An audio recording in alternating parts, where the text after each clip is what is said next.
Chapter 1. It was spring in the Montana Rockies. Already, the ice and snow had melted from the valleys and canyons. Luxuriant grasses carpeted the lowlands in vibrant green, while cottonwoods and willows along the rushing streams donned their fresh spring foliage.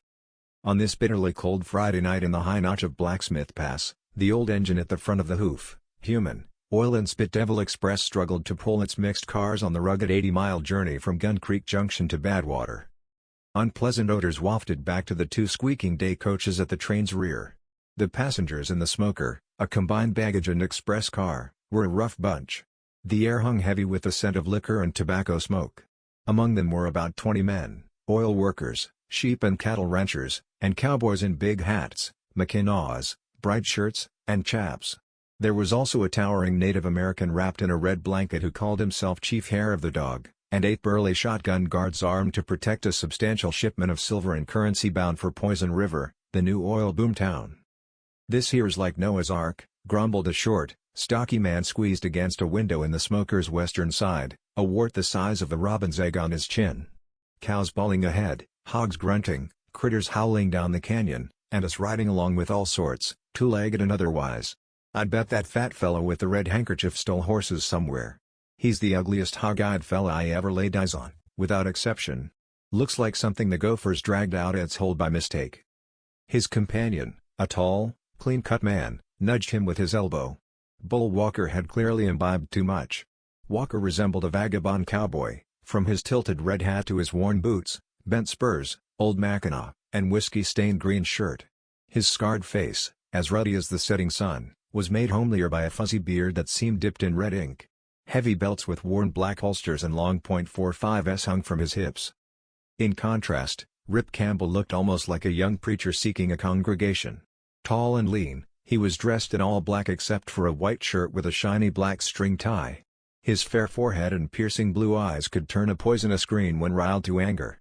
Like Walker, he carried heavy belts and .45s under the long tails of his Prince Albert coat. Together, Rip Campbell and Bull Walker attracted attention wherever they went. They had boarded the train at Gun Creek Junction at dawn, their fine black geldings loaded into a boxcar ahead. Walker had been intoxicated since then, and throughout the hot, long day, his drinking continued. At Blowing Horn Rock, a small station 30 miles north, Rip had to physically drag Walker out of a fight. Now, he discreetly kept an eye on his companion, knowing how to manage him without external interference. "If he ain't stolen horses," Walker suddenly chuckled dryly, "then neither his ma or pa was part hog, beaglehound, or doodlebug." "Shh, quiet," Campbell jabbed him with his elbow again. "Keep your mouth shut. No one's bothering you." The train slowed down as it always did, stopping frequently, whether to load cattle or accommodate a lone passenger wanting a short ride up the line. Hours of chugging, squeaking, and jerking brought them to the high summit of the pass.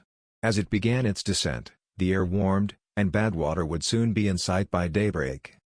"If this train ever gets there," grumbled Walker aloud, "they say it was abandoned for nearly 10 years 'fore they struck oil on the Poison. Feels like they haven't fixed a track since some rooster in a plug hat drove the Silver Spike at Gun Creek. What are we stopping for now, who for human?" "I don't know, and I don't care," Rip growled, irritation seeping into his voice. "Keep quiet, Bull. You look better when you're silent." "Same thing Ma used to say back in Missouri," grinned Walker. "Hey there, Chief Har on the belly. Want a drink?" The Indian turned to glare at him, warningly. It was the start of potential trouble. Walker, sensing danger, tried to get up, but the train lurched, knocking him down. In the ensuing chaos, the old kerosene lamps went out, seats emptied, and shots rang out. Panic erupted as bullets whistled through the express baggage smoker. Women screamed in terror from the rear coach. The shotgun guards, overwhelmed and frightened, yelled in confusion. 2 fell dead at the end of the coach before they could arm themselves. The ghost gangs robbing the train. Someone screamed above the tumult. "Don't fight back. For God's sake, don't. They'll kill everyone." Rip managed to restrain Bull Walker just in time. Knowing how to handle a drunk, Rip swiftly punched Walker in the jaw, knocking him back between the seats. With his .45s drawn, Campbell waited, hoping for a chance to fire at the assailants lurking outside in the darkness. Chapter 2. Not yet did Rip know exactly what had happened. The roar that shook the train had seemed like an explosion. Amidst the gunfire, he heard planks being torn off the door at the front of the express and baggage compartment. Within moments, cursing men stormed into that section of the car. Rip growled at Walker, attempting to move forward in the chaos. "Stay down, you damned fool. We'll wait for our chance." "Stay put," Rip ordered, poised to step into the aisle when bullets began shattering through the door ahead. Another guard cried out and fell backwards, struck in the chest by a heavy bullet that splintered the door in a wild shower of fragments. Moving forward now was impossible. Rip retreated between the seats once more, just in time to catch the stumbling Walker and knock him down again. "Har on the belly hit me," yelled Walker. "That redskin, the son of a gun. I'll—" "Shut up," Rip snapped, his voice cutting above the clamor. "It's a train robbery. Stay low unless you want to catch a bullet." It felt like less than a minute before the train lurched forward again. Rip had heard heavy blows as if from a powerful hammer pounding on the strongbox in the forward compartment. Now that the payroll had been snatched, the robbers were leaving the train. Rip got his chance moments later. He spotted a shadowy figure firing at the side of the train as it began to move. He fired twice, heard a fierce yell of pain, and saw the figure stagger back and collapse in the darkness. Then the old train seized everyone's attention. No longer a sluggish, jerking rattletrap, it was hurtling down the slope now, the throttle of the ancient locomotive seemingly wide open. It sobered even the bombastic Bull Walker. It sobered everyone. A woman screamed again from the rear coach. Men swore loudly. The train hit a sharp curve, and the sudden sway threw everyone from the right to the left side of the car. They tumbled like spilling water, each man clawing and shouting at the top of his lungs. In the chaos, Chief Hair of the Dog let out a war whoop. Then came another curve, and everyone was flung to the right in a chaotic flood. "Now I know it's Noah's Ark," yelled Walker somewhere in the confusion. "We're riding the waves of the deluge." Aware that the train's engineer and firemen had either gone mad or abandoned their posts, Campbell fought his way forward. Men seemed to hurl themselves against him in the darkness. He was knocked to his knees before reaching the door to the forward compartment. When the door swung open, he saw one of the smoky old kerosene lamps still hanging from its battered brass bracket overhead. One look revealed the scene inside. Someone had thrown a bomb against the side door, shattering it. A heavy iron box with its lid ajar stood against the wall. A sledgehammer lay nearby, amidst the battered remains of 3 locks scattered on the floor. A groan came from the corner. In the wavering light, Campbell saw 3 men huddled against the wall. One was the train's conductor, shot through the head. Nearby lay the brakeman, and beside him, leaning against an old trunk, was the expressman, clutching his stomach, blood seeping through his fingers. "Where are the guards?" yelled Campbell. "And why is the train running wild?" "I don't know," gasped the expressman. "The guards usually flee when the ghost gang attacks." Campbell could do nothing more for the man at that moment. Short and stout, his eyes bulging with pain, the expressman's face was drained of color except for 2 bright red streaks flowing from his mouth. Pressing on, Campbell was aware of other men entering the car behind him. He reached the swaying platform and grabbed the brake wheel to avoid being thrown from the train. Everything was chaos now. At any moment, the rickety cars might derail. They were rolling faster and faster. More sharp curves lay ahead, the cars screeching around them, wheels wailing a dreadful lament on the old tracks. Campbell grasped the iron rungs of the ladder at the end of a cattle car ahead. He climbed up, swaying from side to side. The roar was deafening. Reaching the top, he moved forward on hands and knees, clutching the half-rotted planks along the car's roof. Cattle bellowed in terror below. Then came squealing hogs in the second car. He recognized his horse and walkers in the third car by their snorts. Something touched him from behind. He spun around, startled, to see Walker following him along the swaying walkway. "Keep going," yelled Walker, surprisingly lucid. "That engineer and his flunky fireman must have jumped ship and let everything go to hell. We've got to stop this whole mess or we'll all be done for." Campbell tried to run, stumbling twice and barely grabbing the walkway planks in time to avoid being thrown off as the train entered another curve. He glanced back for Walker, who was still following. They pressed on, making better progress as the track straightened for a mile, a rare opportunity for Campbell. He moved like a wolf on the hunt, coattails flapping, feet pounding like pistons. He reached the end of the last car and leapt onto the tender of the locomotive just as another curve loomed, guardrails screaming beneath the speeding wheels.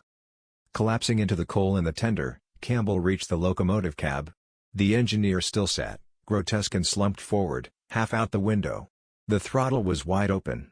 Campbell grabbed it, slammed it shut, then reached for the air brake valve. He toggled its throttle left and right, determining its function. It worked to the right, and he began applying and releasing the air to avoid halting the train suddenly, risking derailment. "What's wrong with the engineer?" yelled Walker, tumbling through the coal in the tender and pointing. "And where's the fireman?" "The poor devil's been shot," Campbell shouted back. The robbers must have scared off the fireman. By now, the air was working wonders on the old train. Brake shoes squealed and chattered. Sparks flew from the wheels. Campbell continued manipulating the air valve, mastering its use. Instead of locking all wheels, he gradually slowed the train. It crossed a swaying trestle and finally groaned to a stop on the edge of a plateau, overlooking a deep valley to the west. "Now let's go back and assess the situation," Campbell said, turning from the controls to glare at Walker. The man was staring at something hidden under an old tarp beyond the fireman's seat. "Reach over and pull back the canvas," he ordered. Walker hesitated, then obeyed. Under the tarp lay the unconscious figure of the fireman, a short, thin-faced man who had evidently tried to hide. Someone had spotted him and left a bloody bullet wound in his side. Walker dragged him out, laying him on the cab's platform.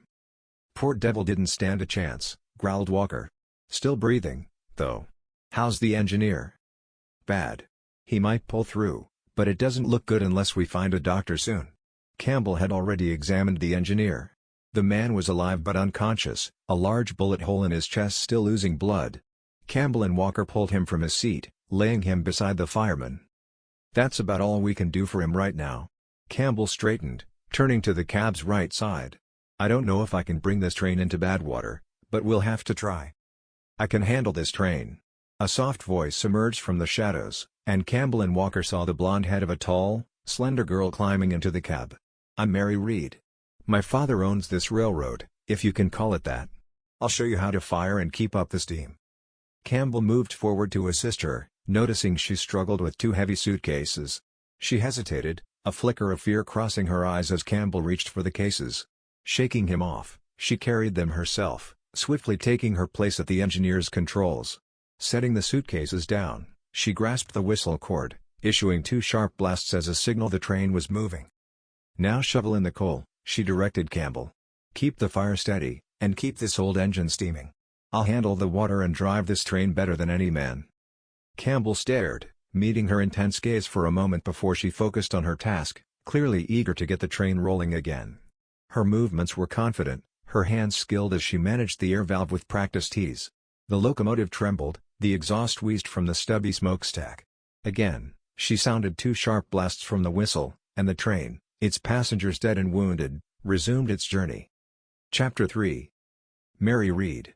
Well, she was as slender as a reed, and dangerously attractive to a man who had always managed to keep women and girls out of his life. Rip Campbell kept thinking that. There was something about the girl that made a man keep watching her. She was so certain of herself, perched up there on a leather-covered seat, her hand gripping the long throttle, her blue eyes sparkling, her lovely face flushed with excitement. The yet unconscious figures of the fireman and the engineer had been placed on the tender with the old tarpaulin wrapped around them, and the girl maintained her air of assurance as the train rattled on through the darkness. Her feet on the suitcases, she was making that little locomotive snort and sing. By the grace of God or whoever ruled such things, Campbell and the grunting and perspiring Bull Walker were keeping up the steam, and the girl was doing what railroad men would have called balling the jack with the train. The train was no longer creeping and crawling. Mary Reed was slamming it Badwaterward through the night. Trestles that seemed a mile high in the air roared under them. The rails popped and sang like stringed instruments, the rail joints clicking and clacking as if to keep time with the singing. A deserted depot loomed out of the night. The engine roared past and it was gone like a black ghost of a thing hurling by on wings with one long, screaming blast of the whistle to hurry it along its departing way. "I always wanted me a job pulling a train," cackled Walker. "Sitting on a seat and riding her with my teeth in the wind." He was doomed to change his mind, at least temporarily. He kept bobbing back and forth from the fireman's seat, occasionally ramming his head out the window, his two rows of tobacco-stained snags hissing in the wind. He was up there when the sweeping ray of the headlight flew around a curve and suddenly showed a herd of sheep ahead. It was not the girl's fault. She reached instantly for the whistle cord and cracked the valve to the brass bell. The little locomotive was suddenly changed from what might have been a chuckling and fast-scratching hen to a screaming monster.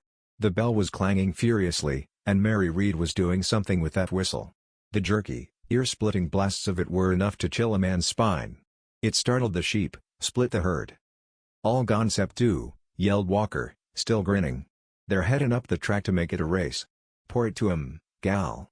This is the first time I've ever seen a dad blame sheep right where I want it." Sheep were something Walker hated worse than poison. The grin became an evil leer. The train was gaining rapidly. There was no time to shut it down.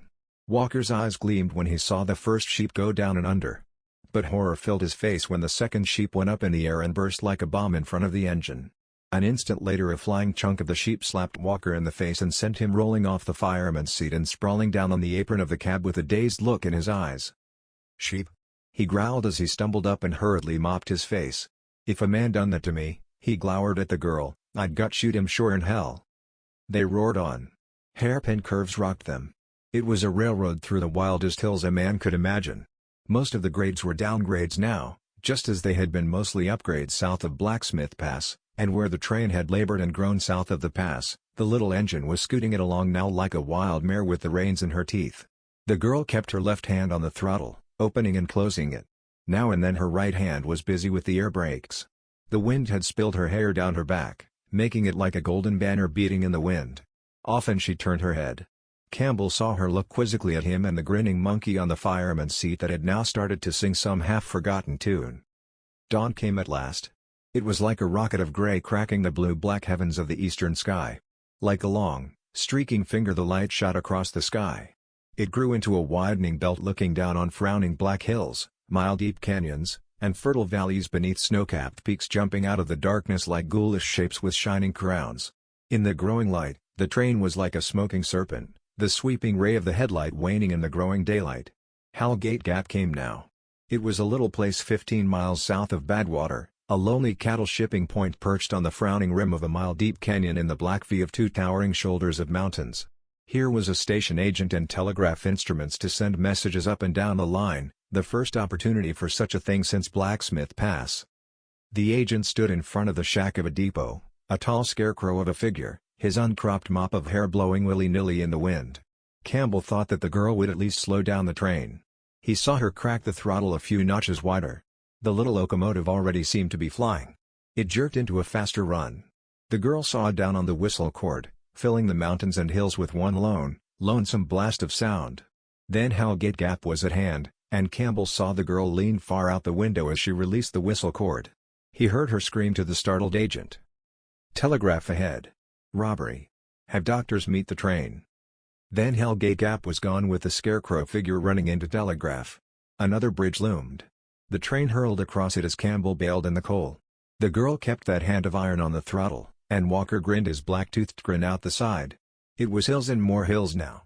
For 10 miles they loomed, and then they were falling away. Poison River came in sight, a long, shining snake of a stream worming its meandering way down the great coffin box valley of the Rockies. On the western rim of it the boomtown showed ahead at last. Badwater was hardly more than a great hole in the earth. Ramshackle houses filled it. New lumber shone.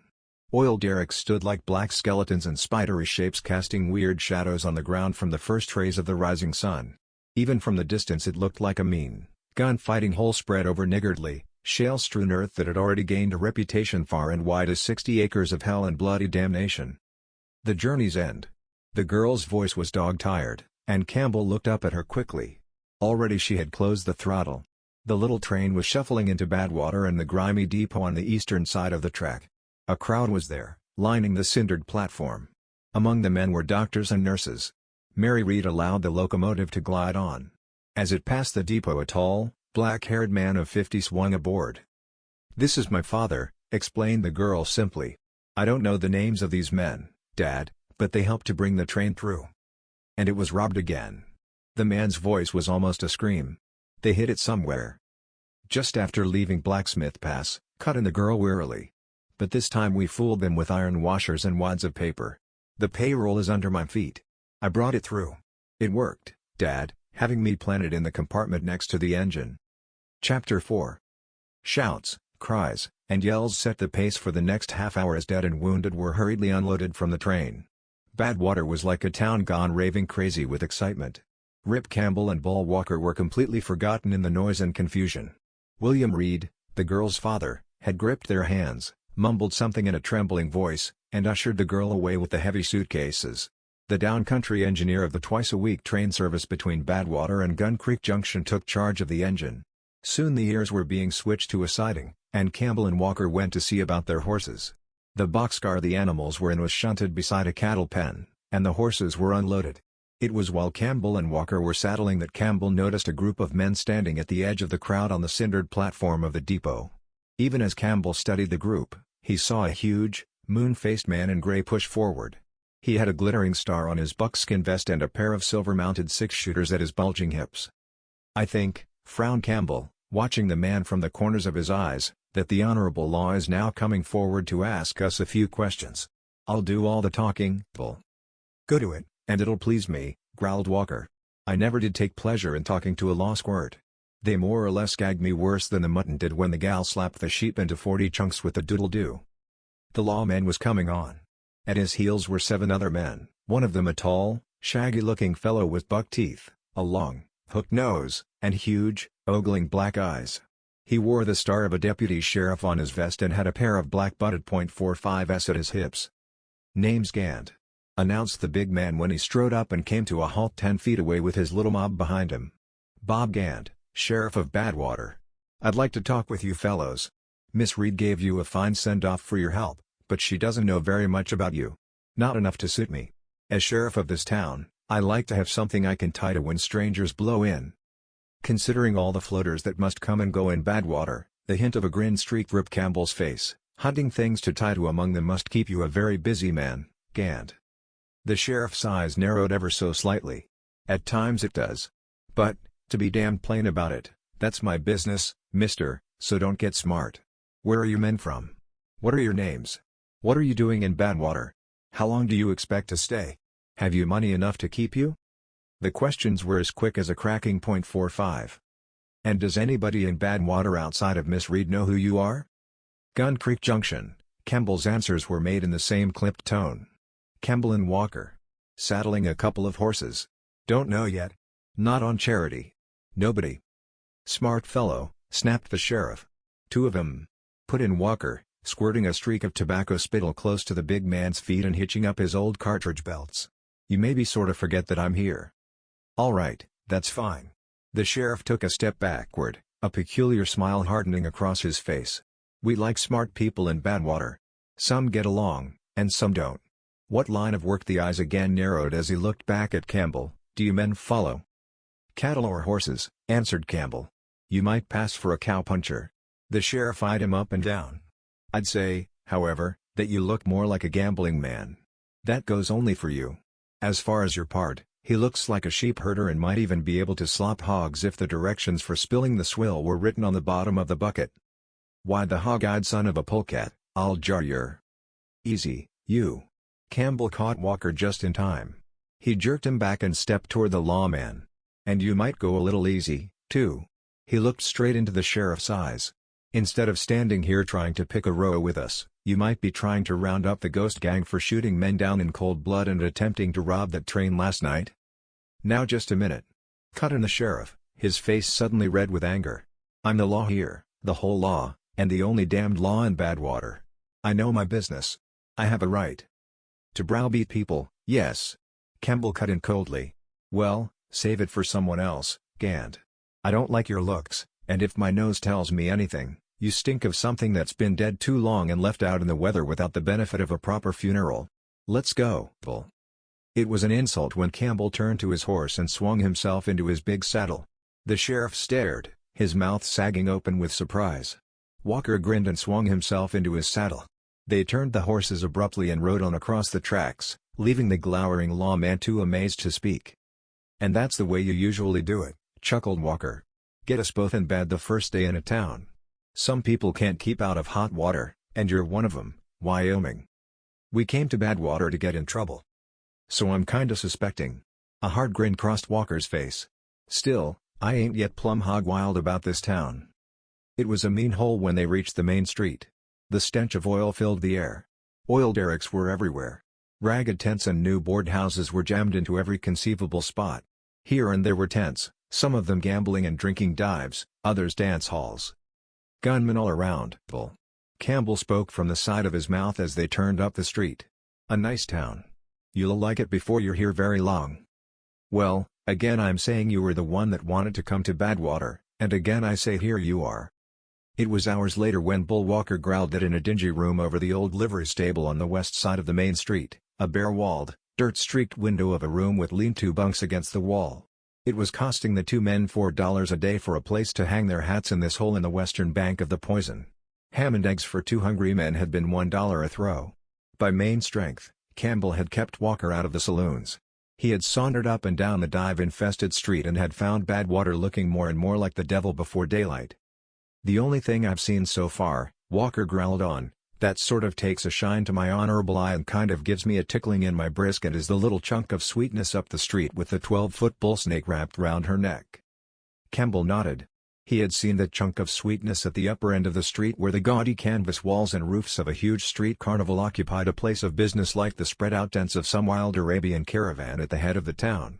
Snake charmers were a weakness with Mr. Bull Walker. The fatter they came the better he liked them. The one Campbell had seen looked half as large as the red striped tent behind her. Her eyes were a bilious green, and her cheeks two great pumpkins. A woman like that would go a long way with Bull Walker. She might even keep him from drinking. She's a beauty, no doubt, Campbell admitted with a straight face. But you wouldn't get along with her. She's not your type. And why not? Know it all? I heard her say she couldn't stand a man with the odor of whiskey on his breath. That being the case, frowned Walker, vile whiskey and me are quitting company here and now. It won't be hard, Wyoming. If I've swore off once, I've swore off 1,000 times. What do you reckon become of our little engineer? Campbell did not know. He had seen nothing more of the girl since her father had ushered her away from the train. But he had heard about her. Badwater was still talking about the Ghost Gang's unsuccessful raid and the slender girl who had brought the payroll through with every dollar of it intact. The attack on the train was the fourth in a matter of 5 months. All the other raids had been successful. Men had been killed, ruthlessly shot down. Payrolls had been snatched up, and the Ghost Gang had vanished as if the riders were only specters who came like evil shades, did their lawless work with lightning swiftness, and then disappeared like shadows of a dark night fleeing before the rising of a morning sun. Dalton had listened to all the talk he could, and he had said nothing. Not yet did even Bull Walker know exactly why they had come to Badwater after they had been hanging around Gun Creek Junction for more than a week. They had gone to Gun Creek Junction after a fast job far down in the hills a job that had knocked the horns and daylight out of a full-grown range war. They had left between suns, like a couple of outlaws making a fast getaway, but they had left on two of the best saddle horses two gray-bearded old cattlemen could give them. Certain things in that range war had not been strictly ethical from the law's viewpoint. 4 rustlers had been strung to the limbs of cottonwoods as the brains behind the war that had brought hatred and exploding gunpowder between 2 old men who had been made the dupes of a gigantic stealing scheme. One Rip Campbell and one yowling Bull Walker had taken it upon themselves to shoulder all the blame for the hangings, and peace had been restored to the range. The gratitude of the 2 owners had been expressed in the form of good horseflesh which had carried them northward well ahead of the law. For 5 years Rip Campbell had trailed with Bull Walker. They were 2 fighting gun hawks who had been to hell together many times in the past. Together they had fought through the sulfur fumes and burning brimstone no less than a dozen times, and had always managed to live to tell the tale. But a man had to be devilishly careful about Bull Walker. He was a barnstorming, belly-bursting fool in a fight, as arrogant as a bull, always ready to mix it with friend or foe, and yet the old devil was a man who never lost a friend after he once had made one. I'm still kind of dry behind the gills. Walker looked at Campbell now with one of his sheepish grins. And you're riding fast herd on me for some reason, Wyoming. What are we supposed to do here? I didn't say we were supposed to do anything, Bull. Don't need to, frowned Walker. But I know. We were nigh busted flat in Gun Creek, and then you show up with a belt chuck full of money and high airs of shipping horses on the train. If I was young and innocent, I'd kind of suspect you of several things, but one of them wouldn't be that you've hooked us up with the Ghost Gang. Keep your shirt tail down, ordered Campbell, and keep out of trouble. Don't go around looking for it. Plenty will come before we're done. And stay away from whiskey. Get that straight. Keep away from it. Now that Patty Mae Dooley's on my mind, I reckon I will, Walker said amicably. And who the hell is Patty Mae Dooley? Demanded Campbell. She ain't no damned whale, retorted Walker, suddenly turning pale around the mouth. She's what a man might call scrumptious. She's a lady, Wyoming. To you, she's Miss Dooley, or maybe it's Mrs. I ain't gone that far yet. But she's got me. You know how scared I am of reptiles, but I've already patted her bull snake. She calls him Oscar. It made me crawl inside to pat that damn snake, but I done it. When a man goes a-romancing, he ain't got no right to be timid. He's got to waltz right up where he's to smell the smoke and be ready to stand and fight or kick off his boots and run. Wyoming, she's the chunkiest little chunk of smile and sweetness an old bat like me ever sashayed up against. When I clamped eyeballs on her, words started failin' from my mouth like water from the rock Moses hit with his walkin' stick. 300 pounds of perfect. A noise from beyond the window cut him off. It was the sound of a shot, the heavy, dull thundering of a Colt. A yell came with it, and right after the first shot came another, then a third and a fourth, and then the yelling became a din punctuated by the flying pound of many hoofs racing madly down the street. From the sounds, yelped Walker, flinging from his chair and leaping toward the dirt-streaked window, they must be moving Helen right now coming by with the first load. It looked as though he might be right when they reached the window and stared down at the street. They first saw an old man with white hair staggering across the street toward the hastily closed front door of a saloon, an old man in ragged gray with silvery hair and a pair of long-barreled .45s in his hands.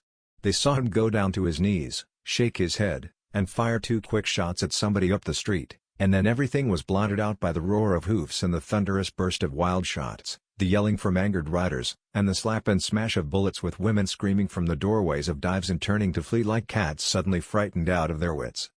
Chapter 5.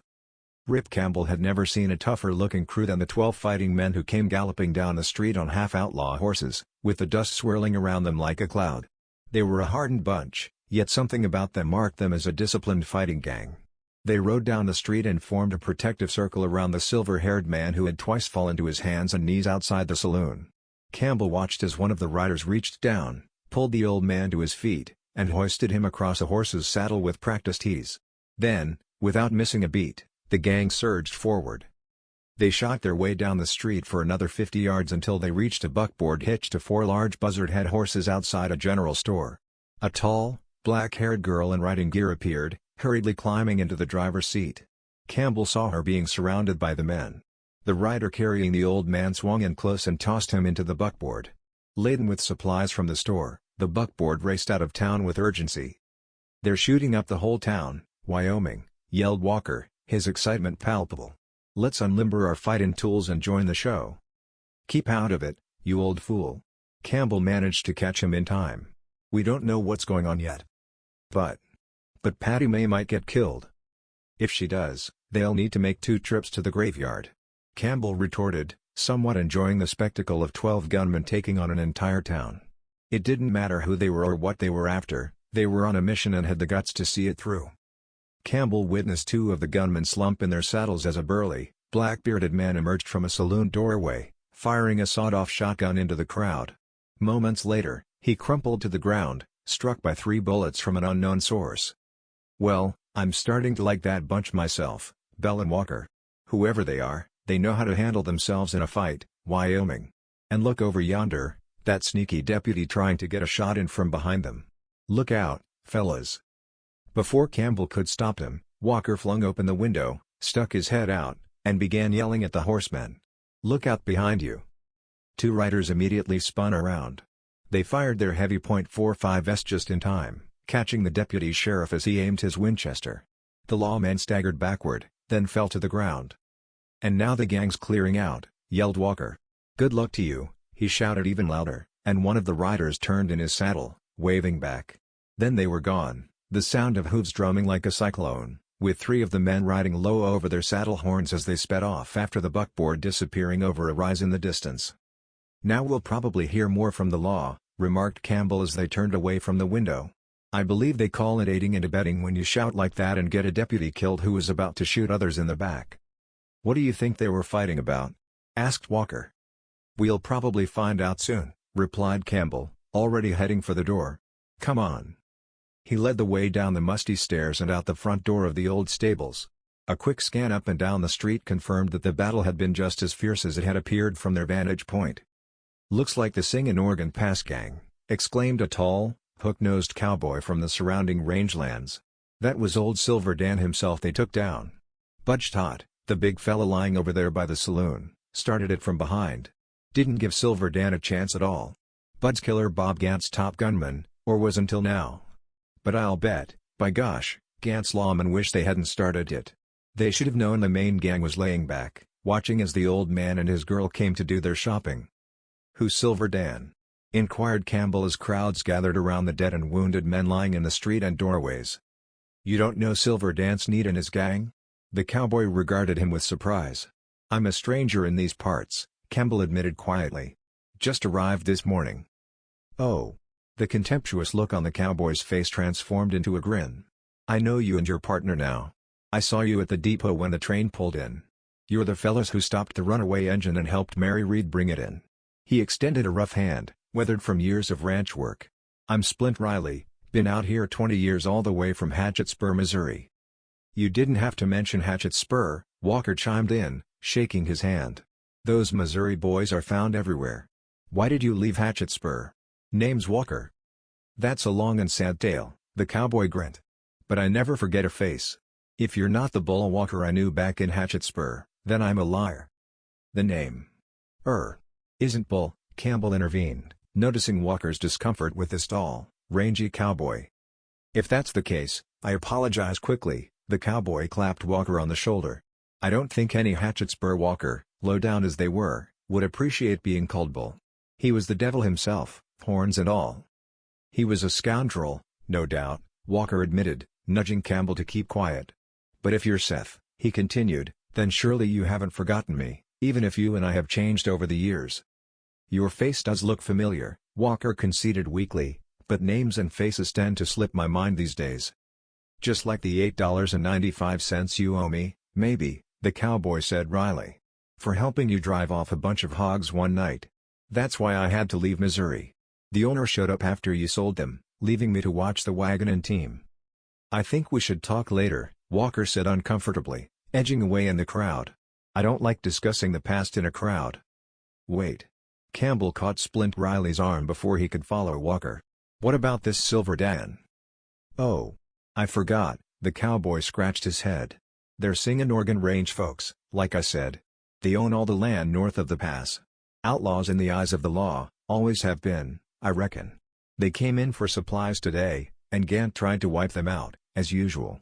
Gant's got warrants for them for this and that, and lately he's been trying to tie them to the ghost gang somehow. Those who really know them vouch for them, and you can bet they're not done yet. They'll be back. They always pay back for dirty tricks. They'll come, tear up the town, and there aren't 50 men brave enough to follow them back to their ranges. But I need to talk more to Walker. That story reminds me of Bull Walker. Where did he go?" "I think you'll find him up at the saloon talking to a red-headed girl," grinned Campbell, letting him go and moving on with the crowd. In a moment, he had forgotten Splint Riley and Bull Walker, absorbed in the aftermath of the gunfight. 4 men were dead, and 4 more were seriously injured. The Singin' Organ gang had wreaked havoc on the town, and surprisingly, half of Badwater's population openly supported them now. "They don't bother people unless people bother them," growled a bearded old cattleman. "And besides, Gant shouldn't be hiring gunslingers who shoot from behind." "I like Silver Dan and his crew," agreed another man. "I've traveled beyond Singin' Organ Pass a dozen times. Never been treated better in my life. But you'd be a fool to go there without a friendly purpose." Moments later, Campbell spotted Bob Gant. No one knew where the man had been during the fight, but now he was all business. He moved from one dead or wounded man to another, trying to restore order to the street. As Campbell continued to walk with the dispersing crowd, he listened to the conversations without offering his own opinions. He observed Gant attempting to rally a posse, only to be met with refusal from most men. It seemed the sheriff wasn't used to such a cold reception. Threats of arrests for failure to assist law enforcement were made, and in a few instances, fights were narrowly avoided. But no posse was formed. It was clear that Killer Bob Gant wasn't well liked in Badwater, except by a select few. By the time Campbell returned to the dingy room above the stables, darkness was settling in, and he had formed his own opinion of the lawman. Gant might have worn a badge, but he was a cold-hearted rat, and a man would do well to watch him closely. Campbell sat with his feet up on the windowsill, smoking quietly when the door behind him creaked open. He didn't need to turn around to know who it was by the sound of those footsteps, but there was something unusual about them. "So, you're back," Campbell remarked nonchalantly. "Did you bring any hogs with you?" "It was an honest mistake," grumbled Walker. "Those Hatchet Spur Rileys were never too bright. I talked to Splint again. He's okay now. Ho-hum. I suppose you saw Patty May again? Campbell said without looking back. Patty May is her name. Walker replied lightly. And yeah, I saw her. Ho-hum. Campbell didn't like the sound of that second yawn.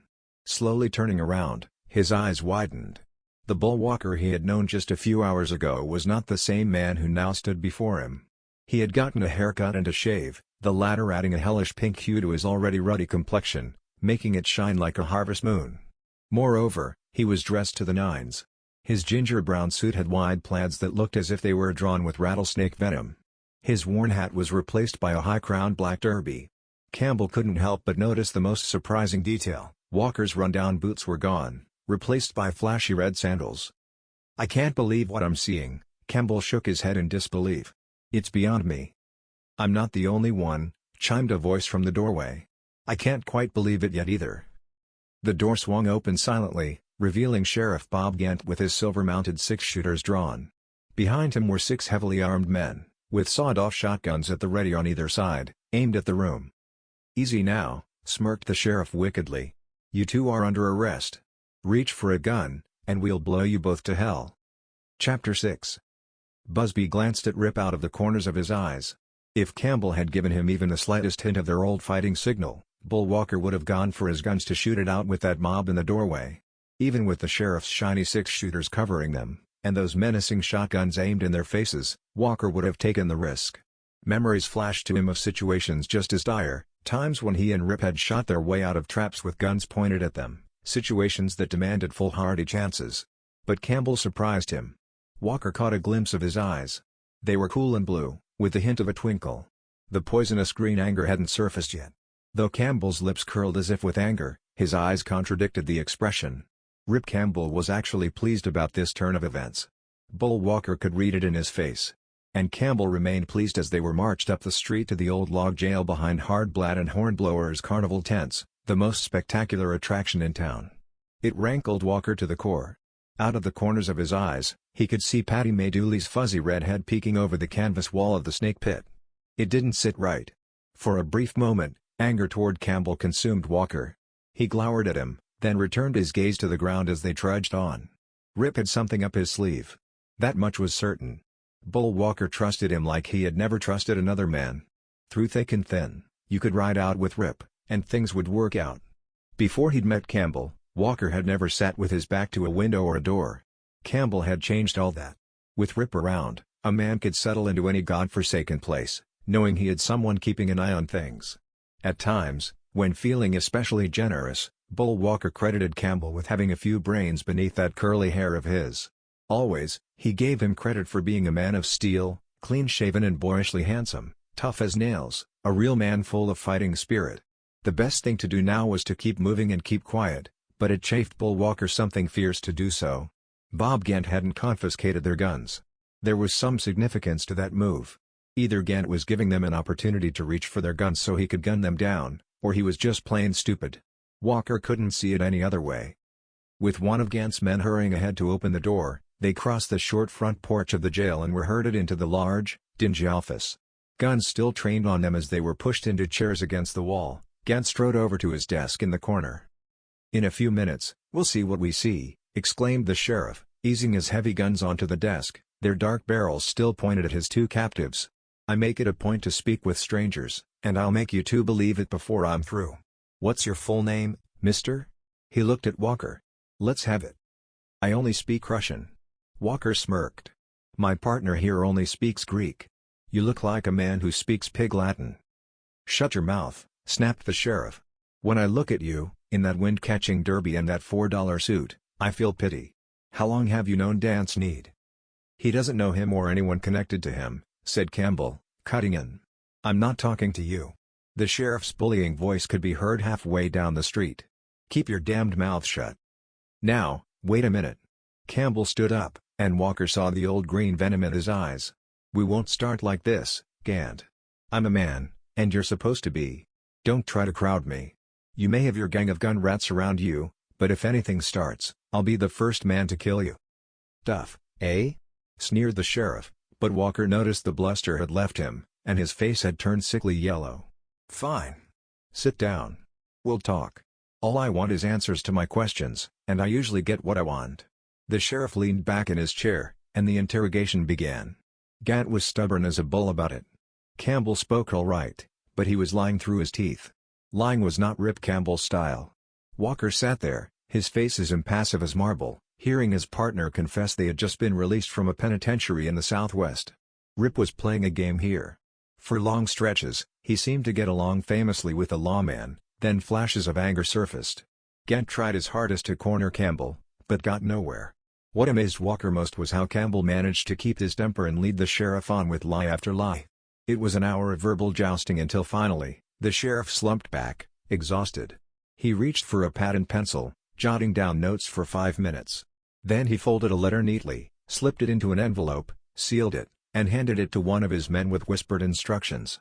The man, a short, thick-set gunman of the cold-blooded killer variety if Walker ever saw one, swiftly left the office and disappeared down the street.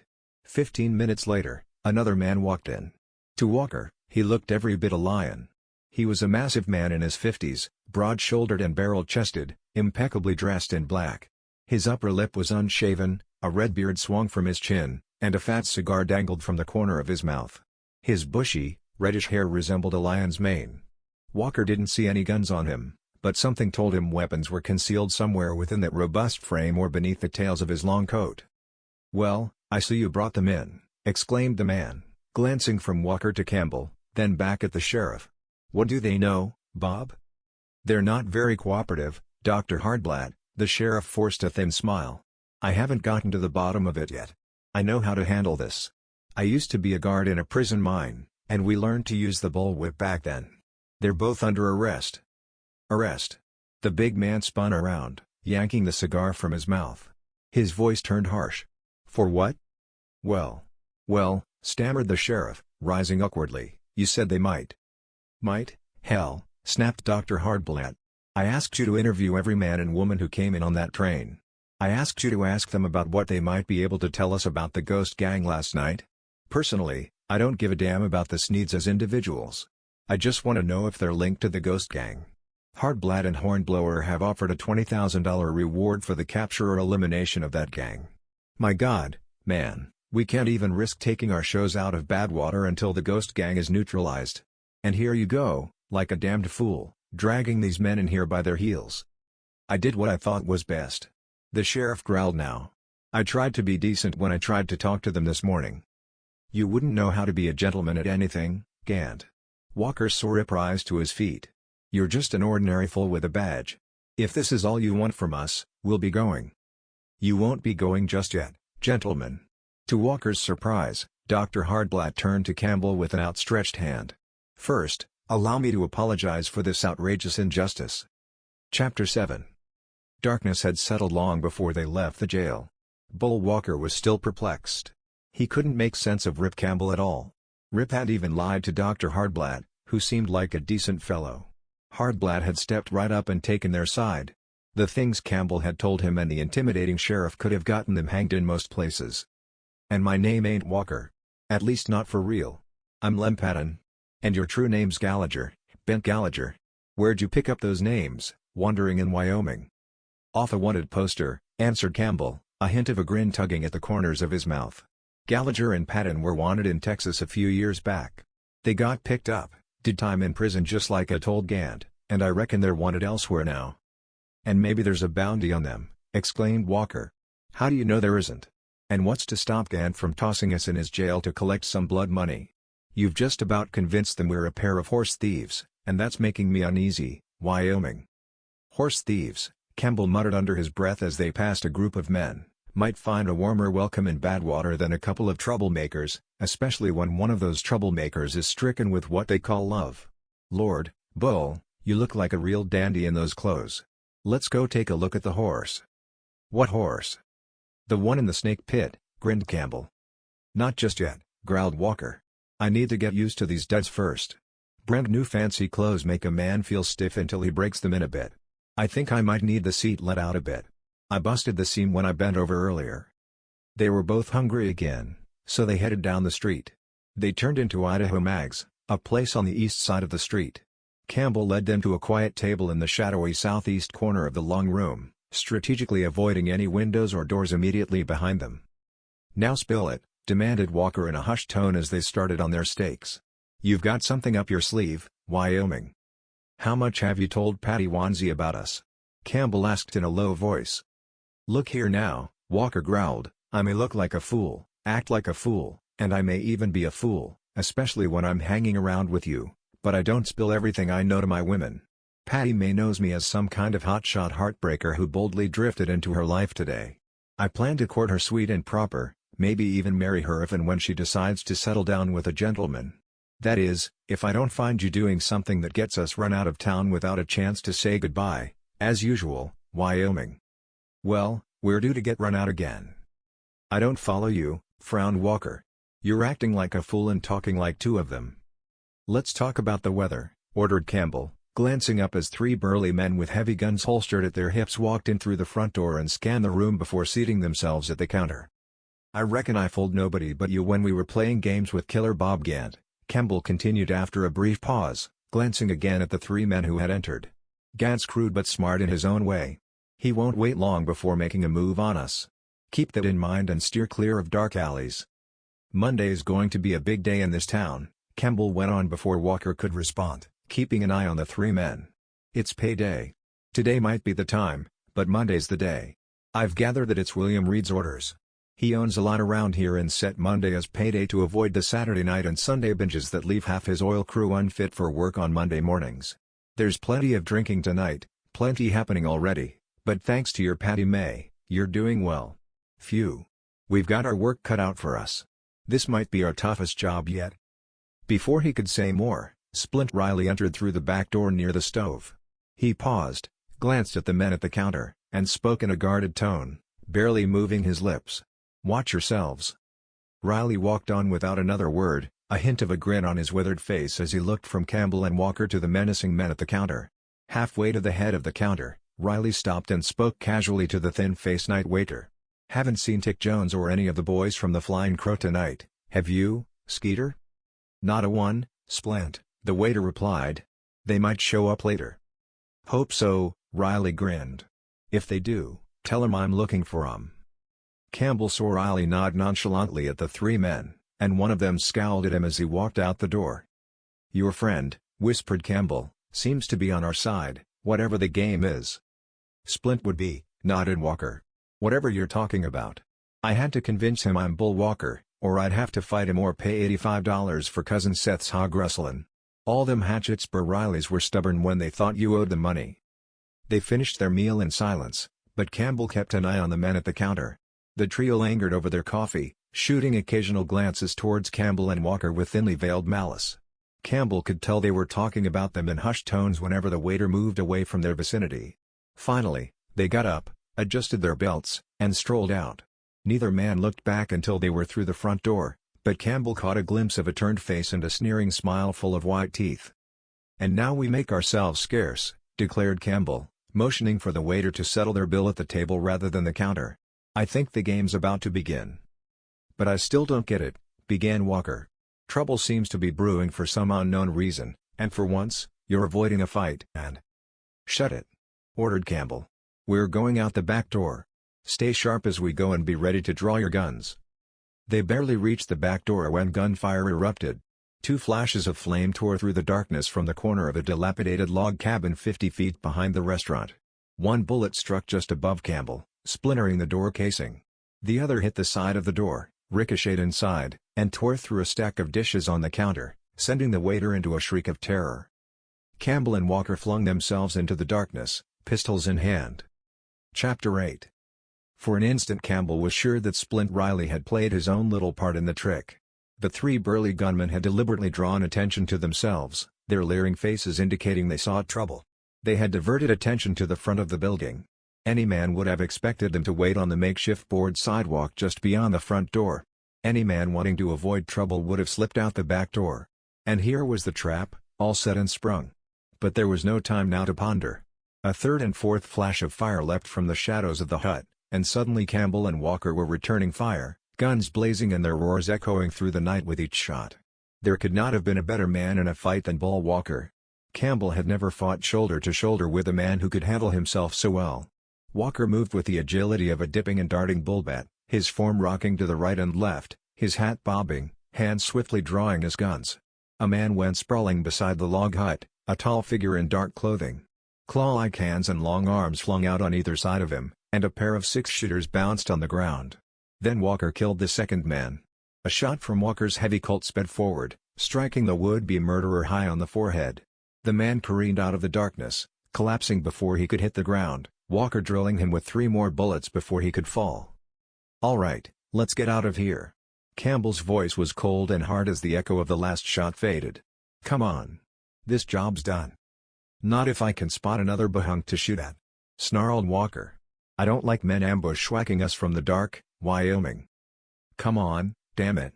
Campbell holstered one of his six-shooters and jerked Walker by the arm. "Let's get out of here, and quick." "This way, Bull." Splint Riley's voice cut in from the shadows. "I doubled back when I heard the guns. Come on. If you linger here, half the gun buzzards in town might swoop down on you. If they do, you won't stand a chance." "I don't mind gun buzzards piling on me, once they rear up and start," mumbled Walker, reluctantly following Campbell. "Splint would be on our side," nodded Campbell. "Whatever the game is. I had to tell him I'm Bull Walker or fight him over Cousin Seth's hog-rustling claim." They moved quietly. They wound through shacks and past ragged tents, finally reaching the back door of the old livery stable. Things were in an uproar behind them. Riley halted them in the shadows, and they listened to the noisy commotion that erupted from Idaho Mags. "Now the wolf pack's howling for real blood," whispered Riley. "The ducks that came into Mags are about the toughest in Killer Bob's gang. Matt Gold was one of them. The shortest was Frenchie York, and the other was Red River Sam, no other name known since he hit Badwater right after they struck oil. I saw them plotting out front. They tricked me, that's for sure." "When do we meet the rest of the howling pack?" demanded Busby, still eager for a fight. "I ain't gun-shy, Splint. Sooner we dance to the music, the better." "Keep your shirt down and don't grow wings," ordered Riley. "I know this town better than any hatchet spur Walker could. It's the deadliest hole in the Rockies. Best now is to lay low and see what happens. Come on. You said you had a hideout upstairs in this dump. Best get in and keep quiet." They moved on. Before they had gone far, they heard the distant drumming of a Colt going off with 3 quick explosions down the street. "A fight at the Red Cat," whispered Riley. "If they don't kill somebody in that dive one Saturday night, they kill 2 or 3 the next." They reached the dirty stairs and climbed as quietly as possible. Not until they were in their room with the door closed did Riley speak again. And now he turned on them in the darkness. "If it hasn't quite hit you yet, you two might as well get it straight. You ain't welcome in Badwater without a noose hanging over your heads. Tried to tell Bull that you wouldn't be, Wyoming, but you can't tell a hatchet spur Walker anything." "You're going to keep yapping," growled Walker, "until you sprout a lump on your head and a couple of black eyes. What we want to know, if you'll stop cackling like a vulture, is why we were shot at, who we killed behind that eatery." "If I read the signs," continued Riley, ignoring Walker, "it was a setup on you, Wyoming. You won't be bothered again for a while. The birds that jumped you and your expert in carriages were whiskey-lapping gunslingers, tuned up for the job. Matt York, Frenchie, and Red River Sam knew you'd either kill them or they'd kill you. Either way, it's good for Killer Bob to have a killing to pin on any tough-looking Jasper who drifts into Badwater. He'll probably be seeing you, and maybe you'll sing his tune, or Bob will have you swinging from a fresh cottonwood down on the poison. Bob knows how to put men under his thumb, and he's got the noose around you both." "If those other guys had shot us," Campbell said calmly, "they'd be in the noose now, right?" "Exactly," grinned Riley in the darkness. "At least you've got some sense, Wyoming. I still can't see why a spry fella like you's riding with Bull Walker." "What I want to know," there was still a growl in Walker's voice, "is how a skunk like Gant became sheriff of this town." "Because it's a tough town," replied Riley. "The last sheriff, old Ben Horn, who had it before the oil boom, wasn't tough enough. He hired Gant as his deputy, and soon after somebody shot Ben Horn in the back." "And that made Gant sheriff," exclaimed Campbell. "Clever. You catch on quick," like many others said. Nodded Riley. "It's a shame the hatchet spur Walkers aren't so sharp." "They're sharp enough," said Walker, "when they have someone to talk to." There was a hint of a grin on Walker's face. "I'm way ahead of you both, but if Gant pulled the dirty trick on us tonight like you say, then it was a hell of a move." "It was the best move." Campbell walked to the window, looking down at the street. With the right sheriff and men under his thumb, he can do whatever he wants. Yeah, it's all clear now, nodded Walker grimly. If we're asked to do something, we do it or get hanged. That's a fact, even if you did fall against it by accident, agreed Riley. And hanging a hatchet spur Walker would be the most respectable thing Killer Bob could ever do. They waited in the room for more than an hour with the lamp unlit before deciding to venture down again. Campbell had stood there, watching the crowds. He had seen Killer Bob Gant twice with tough gunmen at his heels. Once Campbell thought he saw the sheriff glance up at the window as he passed. To Campbell's surprise, Gant smiled at him before disappearing into one of the largest tents. "Looks like we're expected to come down," whispered Riley as the sheriff and his gang walked down the street again. "If all signs are right, no one will talk about you for maybe 24 hours. Maybe not until Monday. There'll be plenty of talk, everyone wondering who did the shooting. Gant will keep it quiet and build his case. Just don't try to leave town. If you do, Bob will cut your trail." "Meaning we're under arrest right now, even if we're not locked up," Campbell said. "Exactly." Riley slapped him on the back. "You're catching on, Wyoming." A band playing up the street caught Walker's attention. Campbell saw that and they left the room, walking quietly down the stairs and to the front door, halting there for a few minutes in the shadows. Eventually, they separated, as they always did when expecting trouble. Campbell let Walker cross the street first, then turned and sauntered up the street. Riley, now seemingly attached to the men ready to stick it out, followed behind. They were like scouts in peril. Going up the street together would have invited group slaughter, but by staying apart, they could watch each other's backs. If attacked, they could defend each other from three sides. But nothing happened. Badwater had quieted down except for the milling crowds and drinking dives and the sporadic crowd gathering around carnival tents up the street. Walker headed for the snake pit, exactly as Campbell expected. There, in the shadow behind the sputtering kerosene torches, he halted, at least for the moment, the snake pit's sole customer.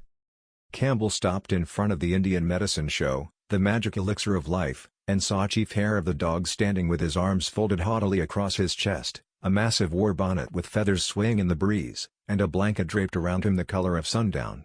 Before him, bellowing at the top of his lungs and adorned in a silk hat, a vast cravat, dressed like a circus ringmaster with imitation jewels gleaming like a locomotive's headlight, stood a gigantic man who billed himself as nature's great physician, the boon to mankind, the big-hearted savior of life, provided the patient had $2 for a foul brew rumor to cure anything from a horse with colic to growing hair on a billiard ball.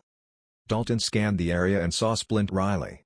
The man seemed to have forgotten the danger, standing in front of the Hoochie Coochie dancer's tent, his eyes fixed on a curvaceous girl in brief red tights.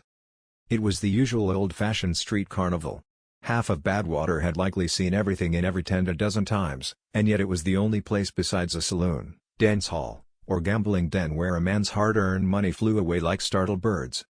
Campbell glanced back at the snake pit and saw Walker buying peanuts and popcorn for the massive Patty May. No one would suspect this hard-headed old gunman had been in a fight less than 2 hours ago. He was as content as a pet raccoon with a stick of candy and a playmate in spring. But he was alert, not asleep to potential danger over there. And then Killer Bob Gant strolled into view. He wore the same self-important air, and something told Campbell he had been lurking in the shadows, watching him and Walker. To Campbell's surprise, the man smiled at him before vanishing inside one of the largest, most imposing tents of all. No more than 10 minutes later, shouts of excitement erupted. A dead man had been discovered behind the Hoochie Coochie dancer's tent, a man lying face down on the ground, his throat slashed ear to ear, 2 brutal stab wounds driven through his heart from behind. Chapter 9. The band stopped playing. For 10 minutes, the barkers in front of their tents ceased their sing-song hawking of the wonders of the world. Campbell stood leaning against a tall stack of the carnival's iron-bound shipping cases, a good spot to keep his back protected from a bullet from behind, despite what Splint Riley had said about them not being bothered. Riley had disappeared, drawn into the Hoochie Coochie dancer's tent like a moth to a flame. But the tale of the murder quickly made its way even into the Hoochie Coochie dancer's tent, and soon men were pouring out of it. Riley was one of the last to emerge, accompanied by 2 strapping men in boots and chaps, each with a pair of 6-shooters at his hips. In the shadows, Campbell didn't recognize them at first, but as they stepped into the light, he saw that the man on Riley's right was Matt Gold, and the one on his left was Red River Sam. Both burly men now wore small stars on their vests, and suddenly Campbell noticed handcuffs gleaming on Splint Riley's wrists. "What do we do?" Walker sidled up to Campbell's left now, forgetting about his snake charmer. They've got Splint for that killing. Should we gun them down and take him away? We don't. Campbell spoke quietly. We play it cool and wait. It feels like we're letting a friend down, frowned Walker, fondling the butt of one of his guns. It hurts me to do that, Wyoming, even after all the trouble I had with the Rileys back in Missouri. Splint's been straight with us since we hit this cursed town. Do as I tell you, ordered Campbell. Stand still and say nothing until I give you the word. A few minutes later, men passed them carrying the dead man on a stretcher. Campbell caught a glimpse of the blood-smeared face, a young man in blue serge and shiny black shoes, his once white-boiled shirt now almost completely soaked in blood. Looks like just a boy, grunted Walker as the men passed by. They butcher them young or old in Badwater. Keep your opinions to yourself, warned Campbell. Remember, we're sitting on a powder keg with the fuse already lit. But they've arrested Splint for the killing, exclaimed Walker moments later. You know Splint couldn't have done it. He was all eyes and ears in the hoochie-coochie tent. They needed a scapegoat, Campbell said quietly. Splint's the one with the beard. Keep quiet about it. A day or two in jail won't harm Splint. I've got a feeling, scowled Walker, that Wyoming Rip is losing his nerve since landing in Badwater. This isn't like you, Wyoming. You're not one to sit back on a job. Dalton didn't respond. Keeping Walker quiet was enough of a job, something that would have been completely impossible had he not been sober. Ignoring him was the best way to silence Walker's tongue. They stood there, watching and listening to the crowd's chatter in front of them until a half-breed Crow Indian youth eased up beside them, just to Campbell's right. Campbell ignored the boy until he heard him speak in a low, broken tone. Me got paper for white man who fired the train. A note was slipped into his hand then, folded and refolded until it was no more than 2 inches long and an inch wide. The youth was quick and disappeared back into the crowd, blending in effortlessly. Let's get out of here for a while, Campbell pinched Walker's arm. You go first. I'll cover. I should tell Patty. Forget about your friend, Jonah. Campbell pinched his arm again. I've been waiting for this. Walker frowned at him but reluctantly moved off. Campbell followed him. Back in their room, Campbell covered the split and torn old window shade with a blanket from one of the bunks. He struck a match, turning towards the battered brass lamp on the rickety table in the corner, when he heard Walker grunt. He turned to see his partner pitching forward onto his face. Then the whole world seemed to collapse on Campbell as a powerful figure dropped on top of him from above. Chapter 10. The fight had erupted without warning. 2 men, powerful as gorillas, slipped into the old stables through the rear doors and descended to the loft above. A trapdoor in the grimy ceiling was lifted. In the darkened room, no one would have noticed the opening, and now the battle was underway. Campbell was dazed by the blow from a lunging figure that struck him on the head and shoulders with feet. He collapsed to the floor, helpless and sprawling, the breath knocked out of him. Rolling over, he felt a hairy-backed fist slam down on the nape of his neck. Nearby, Walker snorted and cursed under the weight of his own attacker, enduring a furious barrage of blows. No words were exchanged yet. The room echoed with snarls, the sounds of fists pounding flesh, occasional grunts from Walker, and an occasional oath as boots scraped harshly on the rough floor. Campbell managed to rise to his knees. A fist exploded against the side of his head, followed by an oath that suggested his opponent had broken a bone in his hand or injured it severely. Campbell retaliated with a wild swing, a desperate haymaker that landed squarely on a bearded jaw. The man staggered, providing an opening. It was a rough and tumble, knockdown drag-out affair now. Campbell struck again, his fist connecting solidly with a snarling face. Rising to his feet, he kicked, clawed, ripped, and slashed like a wild animal. Despite being outweighed by 30 pounds, he matched his assailant blow for blow. They crashed backward into the door, which threatened to splinter into kindling wood. Campbell's opponent fought like a cornered wildcat, attempting brutal knee thrusts that Campbell deflected twice. They stumbled across the room, smashing into rickety chairs and tearing down the blanket covering the window. A dim light filtered into the room as they grappled, allowing Campbell to land more precise blows. He knocked his opponent off balance, spotting a gun barrel glint just in time to deliver a vicious kick that sent the weapon clattering away. Moments later, Campbell was on top, delivering 3 swift punches to the man's jaw. Then the door crashed open with a thunderous noise. Campbell glanced up in time to see it fly into pieces. A figure emerged through the splintered debris, followed by another fleeing man descending the old stairs. You've got me." The voice trembled like that of a frightened sheep as Campbell landed another punch. You don't have to kill me. Got you all right. Campbell struck again, and the man crumpled to the floor. He struck once more before staggering back against the wall. Heavy footsteps on the stairs announced Walker's arrival, carrying the second man over his shoulder. Are you all right, Wyoming? Walker dropped his burden to the floor. Light a match and let's take a look at our catch. As all right as I can be, Campbell replied, striking a match. What's for dinner? Something the cats dragged in, grumbled Walker, as the match flared and Campbell retrieved the old lamp from the floor. One looks like he might be part elephant, and the other looks like he was hatched by buzzards. In the flickering light, Walker himself looked indescribable.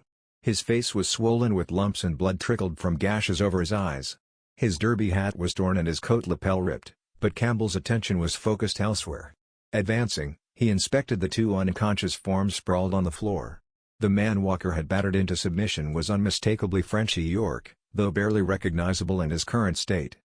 He tried to shoot me with his gun, Walker explained. I got hold of it and gave him a good thrashing.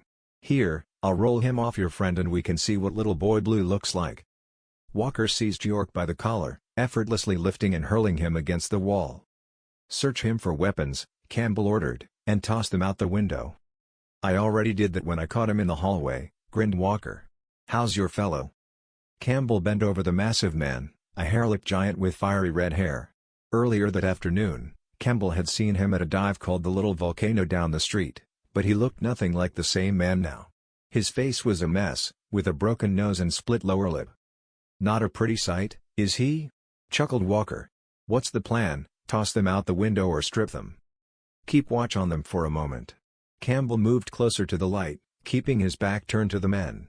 He retrieved a note from his pocket that the half-breed Indian had given him. Carefully unfolding it, he read the crude, sprawling handwriting, "Get your horses and ride to the big white ranch house on the high bench 3 miles straight north of town. B. What's that?" whispered Walker, edging closer while keeping an eye on the man on the floor. "Wings to fly with," Campbell whispered back. "Gather what we need here, then go downstairs and saddle the horses. We're leaving." "But what about these two?" "Leave them where they lie," ordered Campbell. "I'll make sure they stay put until you're ready. When they come to, they'll find their own way back to whoever sent them." Chapter 11. Believe it or not, grinned Walker when Campbell approached the stables with their saddle packs, "I'm surely beginning to like this town of yours, Wyoming. I'd reckon on stopping by to see Patty, if we're riding far and lonely again." "No time for that," Campbell replied, surveying him in the starlight. "And even if she saw you now in your fancy outfit and that face, she'd laugh you out of town." "Women come and women go," intoned Walker, swinging easily into his saddle like a 16-year-old. "But I've warned my sweet Patty May. If she hears I've left, she can expect a letter as long as my arm's sent by the overland mail. Ain't that right?" "Shut up," growled Campbell. "Focus on the task at hand. We may have someone watching us." He directed his horse toward the distant cliffs to the east. They split apart suddenly, each now vigilant in the darkness. Campbell anticipated gunfire any moment, but soon they were leaving everything behind. A mile outside town, Campbell veered northward. It seemed safe after that, with Badwater concealed beyond a low, lizard-like ridge. Walker rode up to Campbell's left, matching him stride for stride as they cantered along at an easy pace under the starlit sky. "I'll never be a city slicker," mumbled Walker after a long silence. "Told Patty May that much. Just smell this good, clean air out here. Nothing beats it, and Badwater's smell is behind us. I wonder if Patty May could handle riding these trails with me and sleeping under the stars?" "She might," grinned Campbell, "if you could find something big enough to carry her. But listen here." He shifted in his saddle. "Put thoughts of your bulk and dyed hair aside for a moment. I've got some things to tell you." "I reckoned you might," nodded Walker. "Go ahead and spill the beans. And once you're done, maybe I'll let you in on a few things, like how I'm not keen on leaving Splint back there in the jailhouse." "He's in good company," Campbell said, gazing up at the stars. "He's got 2 United States deputy marshals and a postal inspector up there." "And I'm riding with another United States deputy marshal," Walker grinned. "A fella named Campbell, if memory serves, Wyoming." "And when did you figure it out?" Campbell demanded. "I didn't," admitted Walker. "Just piecing things together tonight. First, like I told you, we were near Broken Gun Creek. Then I saw you talking to a couple of fellas and having some secret meetings with them, thinking I was too drunk to notice. One of those fellas left Gun Creek on the train before us. We left on the next one. Today, I saw the same fella who arrived ahead of us. Patty May told me what he was, and I figure he's the one who sent you the note tonight. I didn't ask too many questions. For some reason, I trust you, Wyoming. Maybe it's my sweet and gentle disposition. But look here, he pointed a finger at Campbell like a pistol. This time, I'm not leaving town empty-handed while my true love waits behind. Now, go on with what you were about to say before my blinding brilliance tied your tongue. Knowing what you do, you'll handle it like a pro, Campbell assured him as they ascended a long hill. Carry on playing the fool, just as you always do. I suppose it amuses you and keeps everyone off balance. Ahead, lights gleamed in the distance, unusually bright. They emerged from a grove of trees and approached a sprawling two-story house that resembled a wealthy Spanish don's hacienda. Beyond the house stood corrals, stables, and sheds, with a line of saddled horses visible at the hitch rack in front of the western porch. "Looks like a rich man's place," exclaimed Walker. "I swear it does." "It ought to," agreed Campbell. "It belongs to William Reed, who owns just about everything around here that the ghost gang hasn't run off with." "Well, give me a moment when we arrive," grinned Walker. "I'd like to find the horse trough first and tidy myself up a bit. You never know when good-looking men and women might cross paths." And off Walker went to the horse trough when they arrived, dropping the reins at the hitch rack among a dozen other horses. Campbell waited impatiently until Walker returned, and then they walked onto the porch, crossed it, and knocked on the broad front door. "Come in," boomed a voice from within the vast house. Campbell turned the latch, and the massive door swung open. With Walker trailing behind, derby hat in hand, Campbell stepped into an enormous room with an extraordinarily high ceiling that dazzled him with its bright lights. He blinked and rubbed his eyes. A wide fireplace materialized on his right, adorned with a rack of antique firearms. Old-fashioned paintings adorned the walls, a thick rug graced the floor, and massive, overstuffed furniture filled the room. It was indeed the living room of a wealthy man's mansion. "Proceed into the next room, gentlemen," the voice called again. "We've been expecting you." Campbell frowned and moved forward, still slightly blinded by the glare. They were in the middle of the grand room when they were brought up short by a mocking laugh that seemed to cascade down from the ceiling. "And now, put your hands up," rasped a voice. "You fellas are welcome in our town, and your sneaky departure from Badwater was quite clever. No one will know where you've gone or why, until word spreads about the shootout behind the restaurant. Folks will naturally think you got cold feet and hightailed it out of here." Then Campbell spotted the speaker. He stood on a long, elegantly draped balcony at the far end of the room, opposite the fireplace. He was a tall, gaunt middle-aged man clad in gray range attire, a sawed-off shotgun leveled at Campbell and Walker. As the scene unfolded in the bright light, Campbell noticed two men flanking the speaker, shotguns in hand and grins on their faces. "You fellas played right into our hands," chuckled the man.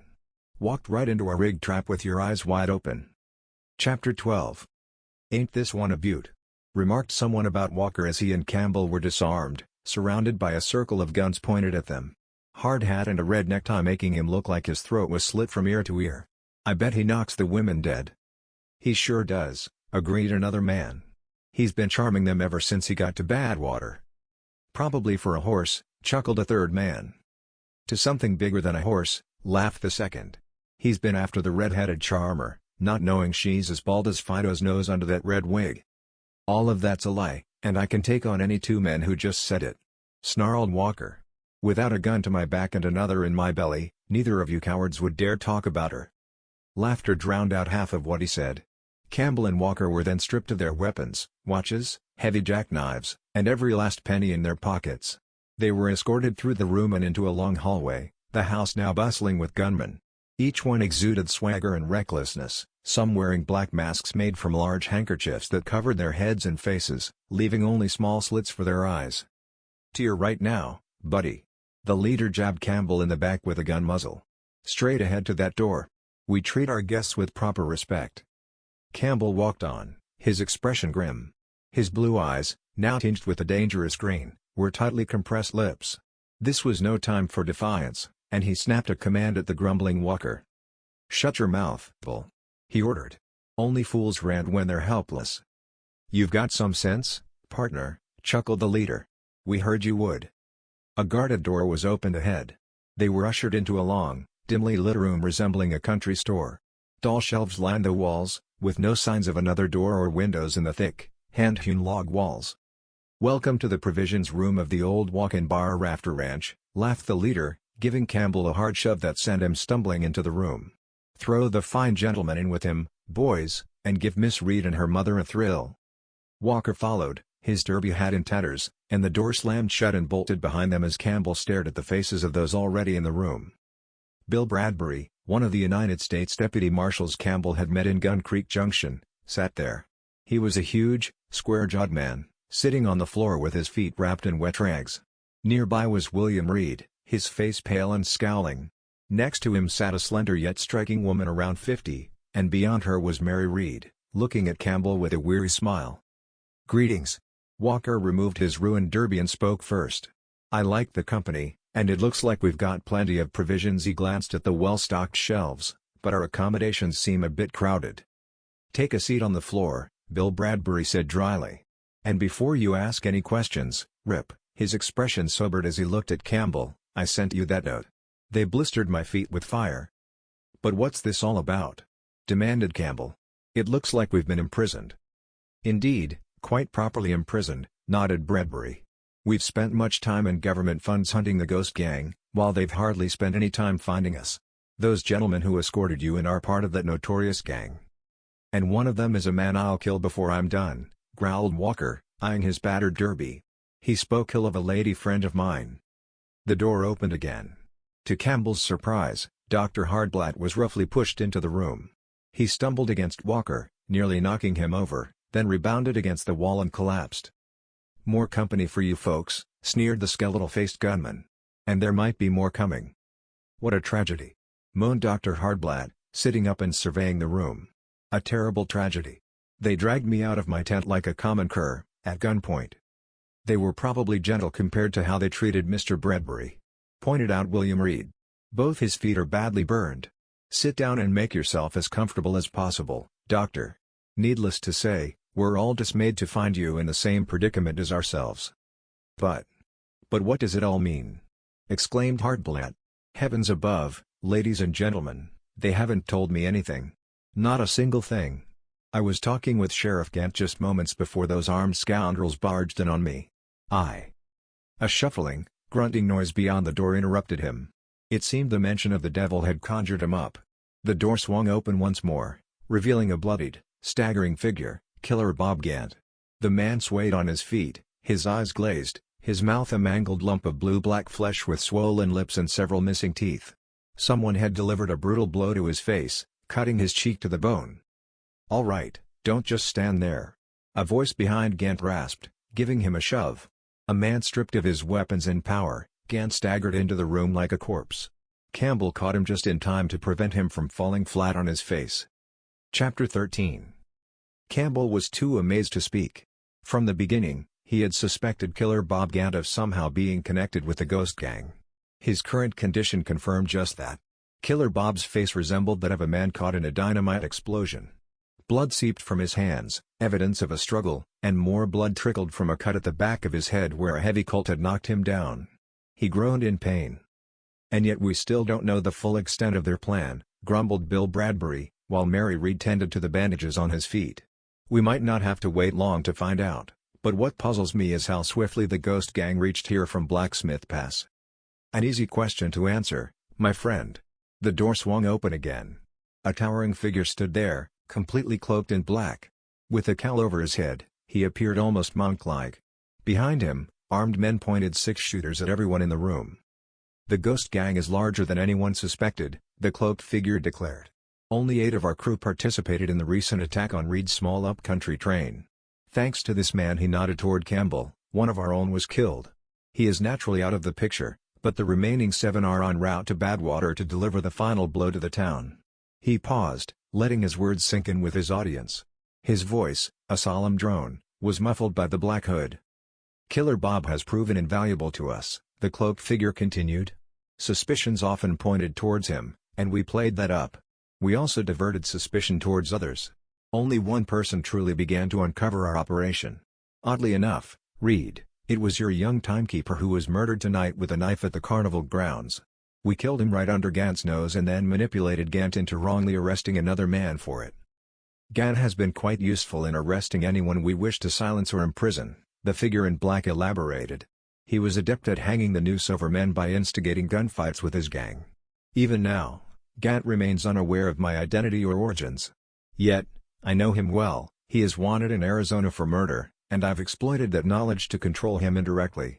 I could continue for hours, ladies and gentlemen." The hooded head bowed slightly, "but it's unnecessary. We could have continued using Badwater as a pawn.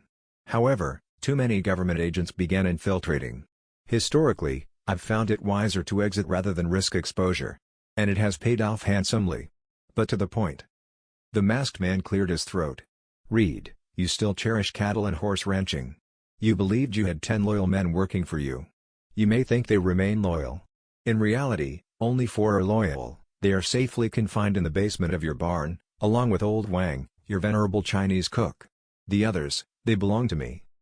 You have all seen me," he continued. "None of you know me, yet all of you, including these individuals, are here because I commanded it merely 2 hours ago. One of Killer Bob's top deputies, also in my employ, oversees the jail in Badwater. Rumor has it that Killer Bob left to fetch the Sneeds from their high-range lands, a bold ambition, if Killer Bob or anyone else had the nerve to attempt it. I am also indebted to the Sneeds. They, too, have served our cause by diverting suspicion. And now, on to the crux of the matter." He turned towards Reed.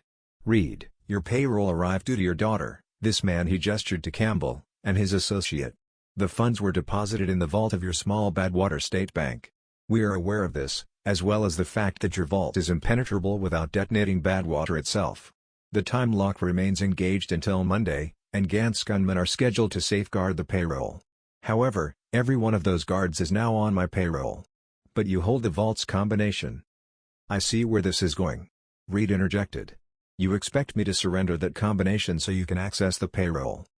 The man in black chuckled softly. "You are a perceptive man. You will indeed furnish us with that combination. Opening the vault will be a simple task. Unfortunately, that is not the end of our requirements. We also require an order drawn on the Stockman's National Bank of Gun Creek Junction for an additional sum of $120,379. The odd amount is to avoid arousing suspicion." "And you expect me to comply with this?" Reed exclaimed, rising to his feet, his face a mixture of alarm and anger. "Why, you... Please refrain," the man in black cut him off. "Remember, there are ladies present.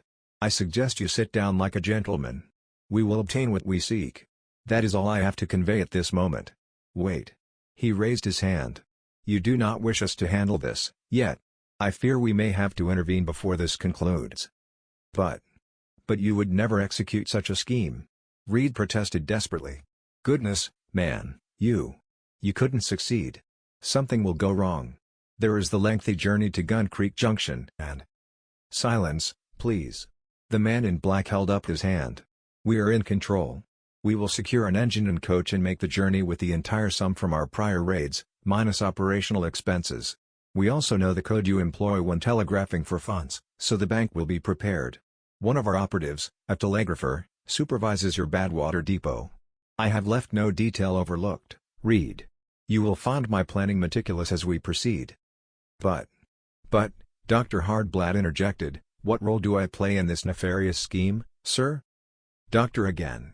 Campbell could envision a smirk beneath the black hood. "You have a pivotal role to play. You are an imposing figure. You will accompany us to Gun Creek Junction." I won't do it," the doctor protested.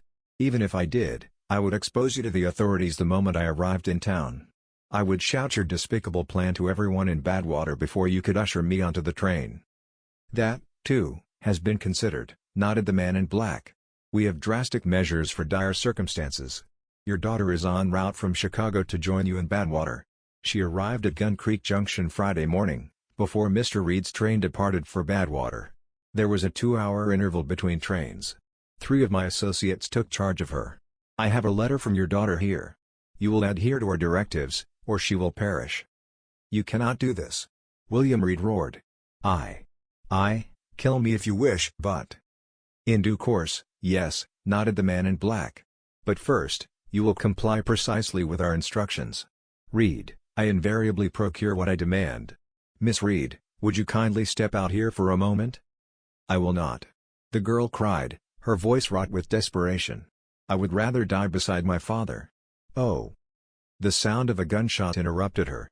A heavy black colt emerged from a slit in the robes of the man in black. A blazing flash erupted from the firearm, sending a spray of dust and splinters from the solid old logs just 3 inches above Mrs. Reed's head. Now wait. The tone of the man in the doorway turned stern. I could have just as easily put that bullet through your mother's eyes as into the logs. Miss Reed, will you step forward now? The girl rose. Campbell had never witnessed such an expression on a human face. Mary Reed resembled a girl under the hypnotic gaze of a magician. Her eyes were wide, her face ashen. She moved slowly forward, her hands raised, like someone in a trance. "Thank you," said the man in black with a polite bow as she passed through the doorway. "She will return shortly, unharmed, I assure you all." Campbell caught a glimpse of fierce black eyes peering through the holes in the hood. "However, when she does return, she will have a tale to recount that will demonstrate how completely you are at my mercy. I can spare your lives or extinguish them. Dr. Hardblatt, here is a letter of interest to you." With a flick of his left hand, he tossed the letter onto the floor. "Examine it while I speak with Miss Reed." And now he bowed once more. "I thank you." He stepped back, the door gently closed, heavy bars slid into place, and an oppressive silence descended upon the old storeroom. The devil had emerged from hell, delivered his ultimatum, and departed, taking a beautiful girl with him. Chapter 14. Campbell picked up the letter from the floor and glanced at the handwriting. It was small, neat, and firm, unmistakably feminine. He walked over to Dr. Hardblatt, who eagerly snatched the letter. Dr. Hardblatt's face turned white as he read. Tears welled in his eyes and streamed down his cheeks. Sobs racked his body as he groaned and rocked back and forth. "My Laura," he sobbed. "My poor, darling little Laura. She's been ill for months in a Chicago hospital, underwent a serious operation, and was on her way here to join me. I can't bear it. I'll go mad. Mad, I tell you." He leapt to his feet, clutching the letter to his chest. "My God." "Sit down, doctor," Campbell urged, taking his arm. "This is a time to think calmly and try to compose yourself. We're all in the same predicament." "The same predicament?" Hardblatt spun around, agitated. "We're not holed up in a shepherd's cabin on some desolate mountain. We're men.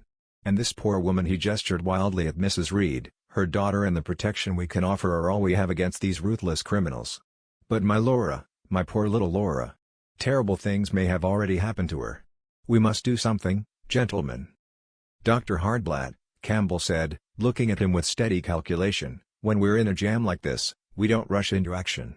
We wait and follow orders as they come. Butting heads against the wall won't help. The best thing for you right now is to sit down. But look at this letter." Hardblatt thrust the letter under Campbell's nose, his hand shaking. It made its rounds in the room. Campbell and Bradbury read it, studying it intently. It was a desperate plea from a helpless girl, a cry for life if Campbell had ever seen one. Once Campbell finished reading, Hardblatt snatched it back, reading it again and beginning to moan once more. Campbell stopped him, making him stow the letter in his pocket. William Reed and his wife seemed indifferent to the letter, pacing the floor and keeping watch at the door. Campbell noticed Mrs. Reed wringing her hands, and Reed put his arm around her, calming her with soft words. "Stay calm, Julia," he reassured her. "We'll make it through this. I have a feeling we will, honey." But Mary." Mrs. Reed fought back tears. "We have no idea what's happening to her." "I believe you can trust the hooded figure to keep his word, ma'am," Campbell interjected calmly. "At least, trust him as far as he has promised." "Yes, I'm sure you can, Julia," Reed agreed, though uncertainty tinged his voice. "Through Mary, they're coming after me." The door opened shortly after. Mary Reed entered. Her parents rushed to her, embracing her tightly. The hooded man in black followed, his men flanking him with guns trained on the room. Before he spoke, Campbell caught a glimpse of the man's fierce eyes, reminding him of the gleaming heads of snakes lurking in their holes. "Miss Reed," the man intoned, "has witnessed something unforgettable. Something she may never forget." "Dad, do as they say." Mary interrupted, her voice almost a scream. "You should have known who was loyal among the riders, Jimmy Jones, Baldy Tucker, Dude Murdoch and Charlie Bryce. Old Wang is there with them, just as that monster behind me said. I saw them, Dad." Her voice choked with sobs. "I saw them all. Dad, it's horrifying. They're in their barn, hanging by wires fastened around their big toes. You fiend. Reed whirled, his face contorted with rage. You bloodthirsty brute. I'll. Don't act foolishly, Reed, the man in black interrupted calmly. His right hand slid through a slit in his robe, revealing a long black Colt. First, I need the vault combination. There's a man behind me with a pencil ready. Reed stood there, hands opening and closing. Campbell had never seen him so pale. The muscles in his forehead and neck stood out like ridges on rawhide. Campbell moved closer, ready to catch him if he lunged forward like a springing cat. Your men will remain hanging, Reed, the man in black continued calmly, until I have the combination. Once you're ready, you can start. Reed slumped. Campbell grabbed his arm, supporting him as Walker brought forward an old keg. Reed sank onto it, elbows on knees, hands trembling violently against his face. His voice came out deep, strained, and distant. It's a simple combination. Several turns to the right. I usually spin the tumbler. Stop on 88. 4 turns to the left. Stop on 74. 3 to the right. Stop on 49. 2 to the left. 28. Right until it clicks. Turn the handle.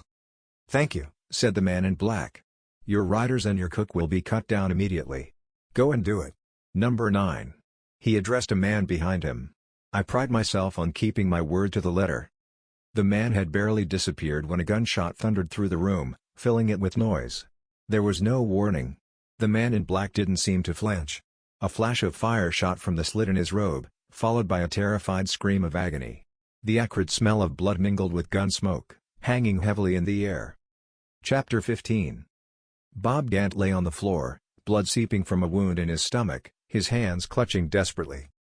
A surprise, my former bully, for someone who thrived on surprising others, intoned the hooded figure in the doorway. Long before my arrival in Badwater, Gant, I swore I would kill you. I have made that vow everywhere I've gone. It was difficult not to end you when we first met, but other matters demanded my attention. I wanted to see you suffer, to hear your pleas for water in a fevered voice. I envisioned you in the desert, under the blazing sun by day and the cold stars by night, surrounded by howling wolves.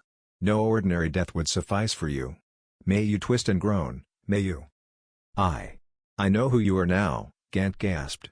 I might have known you would never abandon your pursuit. Another gunshot drowned out his words. Gant jerked and then went still, blood flowing from a hole in his forehead. I regret letting my tongue run, lamented the man in black. I should have let him wonder why he was shot. But dragged him to the door. The Colt muzzle appeared through his robe, pointing at Campbell. We'll dispose of the body in the dry well below the corrals. He stepped aside as Campbell lifted Gant by his coat collar and hurried him to the door. A masked man took charge of the body in the hallway. The door nearly closed, but was violently thrown open again. The man in black reappeared.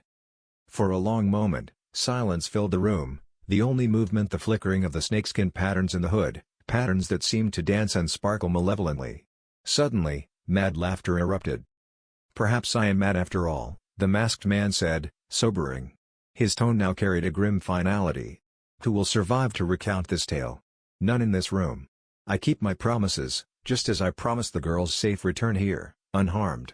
I do not break my word, even at the cost of my life. Can anyone in this room claim the same? No. Life is precious to you, yet by the morning after tomorrow, Monday, if that clarifies, death will claim you all. This I swear. I do not lie. I should have let Gant suffer, he added sorrowfully. This time, the trigger finger was quicker than the thought. Was it hatred that drove me? I killed the very thing I most desired to see suffer, to comprehend pain, to know its depths, its agony, its sweat. Have I been tainted by the company of those I despise? The hooded figure leaned back, as if addressing someone unseen, lost in supplication or apology to a higher power. Afraid? His voice grew soft. Afraid of whom?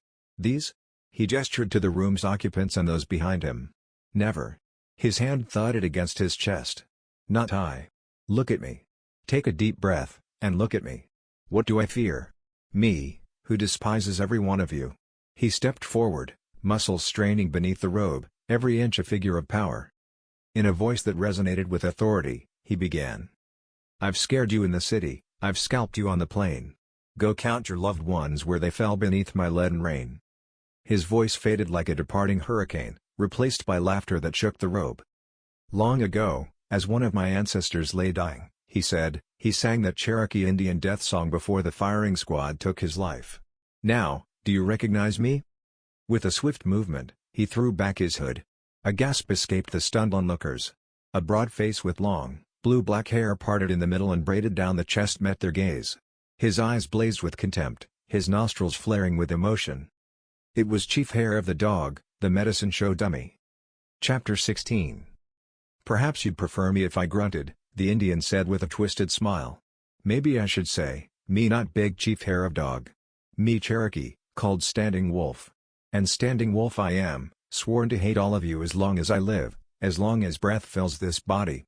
Perhaps now you understand why I needed Hardblatt to front for me at the Gun Creek Junction Bank. An Indian couldn't get the money. And why in blazes do you hate everyone so much? Walker demanded, finding his voice suddenly. Someone done you wrong, Standing Wolf? The white man stole the red man's land, just as he's done to all peoples on this earth. The Indian's eyes blazed with zealous fervor. He corralled us on reservations, then stole those too. We're always on the run. No place is ours for long. As my ancestors fought you, so do I. But my battle is different.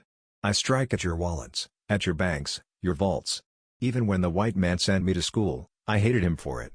But it serves me well now, as you're starting to see. He turned away, seemingly done talking. The door closed behind him with a loud bang of bars, followed by heavy footsteps fading away. Phew, exclaimed Walker. Hair of Dog turned out to be quite a character, didn't he? Who would have ever suspected? Whispered Dr. Hardblatt. No wonder our medicine show had trouble keeping him in line.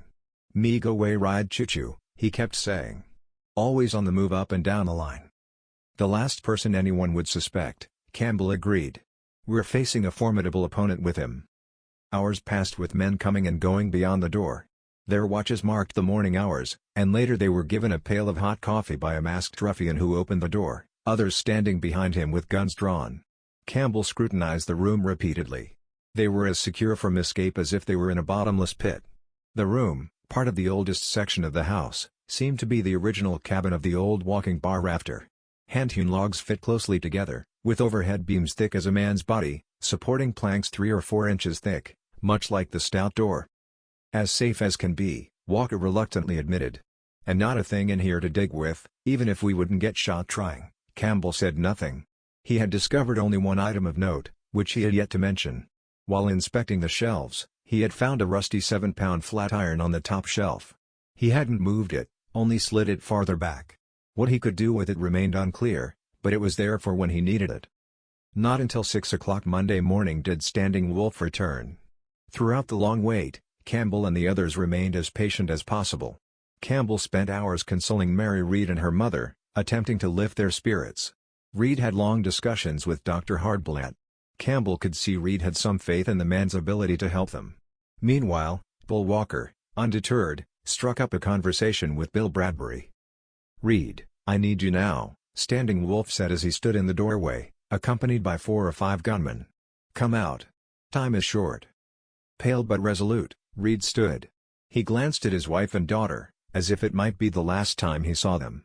Even Campbell feared it might be their final glimpse of the man. Within an hour, however, he returned, his face ghostly in its pallor. "And now, Doctor," Standing Wolf said in an oddly pleasant tone. "Bid the others farewell. You won't see them again." But Hardblatt seemed to have lost his voice. He turned, nodded, then departed. The heavy door closed, bars sliding into place once more. "And that's it," whispered Reed. "The last we'll see of any of them. I've sold my soul to the devil. He'll ruin me when he reaches the Gun Creek Junction Bank. But it won't matter. No, it won't matter. God. Someone will come, Dad," Mary Reed assured him, putting her arm around him. "We'll be rescued." "You're a brave girl, Mary," he said, patting her hand before turning to embrace his wife. "Both of you are brave. You've made my life very happy, Julia. Whatever happens to us, I want you to know that." None of them grasped his true meaning, but Campbell noticed Reed kept watch on the door, terror in his eyes. He seemed a man waiting for something, and soon there were sounds beyond the door. Booted feet scraped, and Campbell heard a heavy box carefully lowered against the door. Another followed shortly after. When the third landed, William Reed leapt from the floor, rushing to the door and pounding on it madly. "No! No! No!" he cried, fingers bleeding as he clawed at the door. "Anything but that. I've done everything you asked. Take everything I have, but for God's sake, don't do this. Don't." Tears streamed down the man's weathered face. Then he fell silent, pressing his ear against a crack, motioning for silence as his daughter and wife rushed to his side. Suddenly, he began to laugh, a ghastly, fiendish sound, a white face staring, eyes bulging, roaring with wild, nerve-wracking laughter. "Dad?" Mary Reed struck him on the chest, terror overtaking her. "Dad, have you lost your mind? Mad?" He sobered for a moment. "Mad?" He repeated the word in a chilling whisper. "Yes, completely and utterly mad. They've lit the fuse." "What fuse?" Campbell demanded. "What are you talking about?" "The fuse," Reed whispered, clawing the air with his left hand like a talon. "Coils of it spliced together. It'll burn for 2 hours, and then," he broke off, staring at the ceiling. "And then 400 pounds of dynamite will explode just beyond the store. The blast will echo across Badwater. Every tent and house will hear it. By 9 o'clock, they will. Then black smoke will billow from the wreckage of this house. All of Badwater will come running this way. They'll see the flames. What will they find?" He leaned against the door, his eyes filled with hopelessness. "We'll all be dead." Campbell caught him as he slumped. He eased him to the floor, laying him flat on his back, William Reed having fainted from the horror of his own thoughts. Chapter 17. "Wait, wait," Campbell interjected, taking down the heavy old flatiron. Walker reached for it eagerly. "Don't start anything yet. There are still guards beyond that door. Do you want a bullet in your face and the iron taken away from us?" Campbell warned. "Why didn't you say this was here before?" demanded Walker. "We might have knocked Standing Wolf out and made a dash for it. Why keep quiet about having it?" "Because, you damn fool," whispered Campbell, "I didn't trust Dr. Hardblatt. He's in cahoots with Standing Wolf. Hardblatt's part of that gang, you thick-headed old ape." "Are you out of your mind?" Walker glared at him. "Doc was a prisoner just like us. And his girl's in that shepherd's cabin somewhere." Weeping her little eyes out, sneered Campbell. "A delicate beauty in the hands of bold, bad men. You should have stuck with Patty Wanzi. She's about as sharp as your head." They had moved Reed back to the other end of the room. Bradbury and the 2 women tended to him. The man was a wreck, sobbing like a baby at times and cursing violently at others. Walker growled impatiently. Campbell struggled to keep him quiet. At 8 o'clock, Campbell had to almost wrestle the flatiron from Walker's hands. "You're stalling, all right," grumbled Walker. "But you're cutting it too close for comfort." The smell of burning fuse powder already permeated the room in a sickening cloud. Campbell waited a bit longer. At 8:10, he stepped up to the door and swung the rusty flatiron furiously. "And it didn't even budge a splinter," exclaimed Walker. "Keep hammering away. No guards out there now, or you'd have a bullet in your gut by now. Let me give it a try." Once they started, they were relentless. They hammered, Campbell, then Walker, Bradbury, and finally William Reed, who acted like a man possessed. The door was solid as iron. The flatiron only left marks on the seasoned planks. "Try the ceiling," Campbell suggested at 8:30. "Maybe we can break through some of those planks." "No use," Reed yelled back, his face dripping with sweat as he swung the flatiron with furious strokes. "There's a concrete porch above this section of the house. It's through this door or we die." "Then let's try the floor," Campbell exclaimed. "Give me the iron. I have to give it a shot." "It's useless, damn it," insisted Reed, desperation evident. "There's a concrete foundation around the house. It's through this door, I tell you, or we die."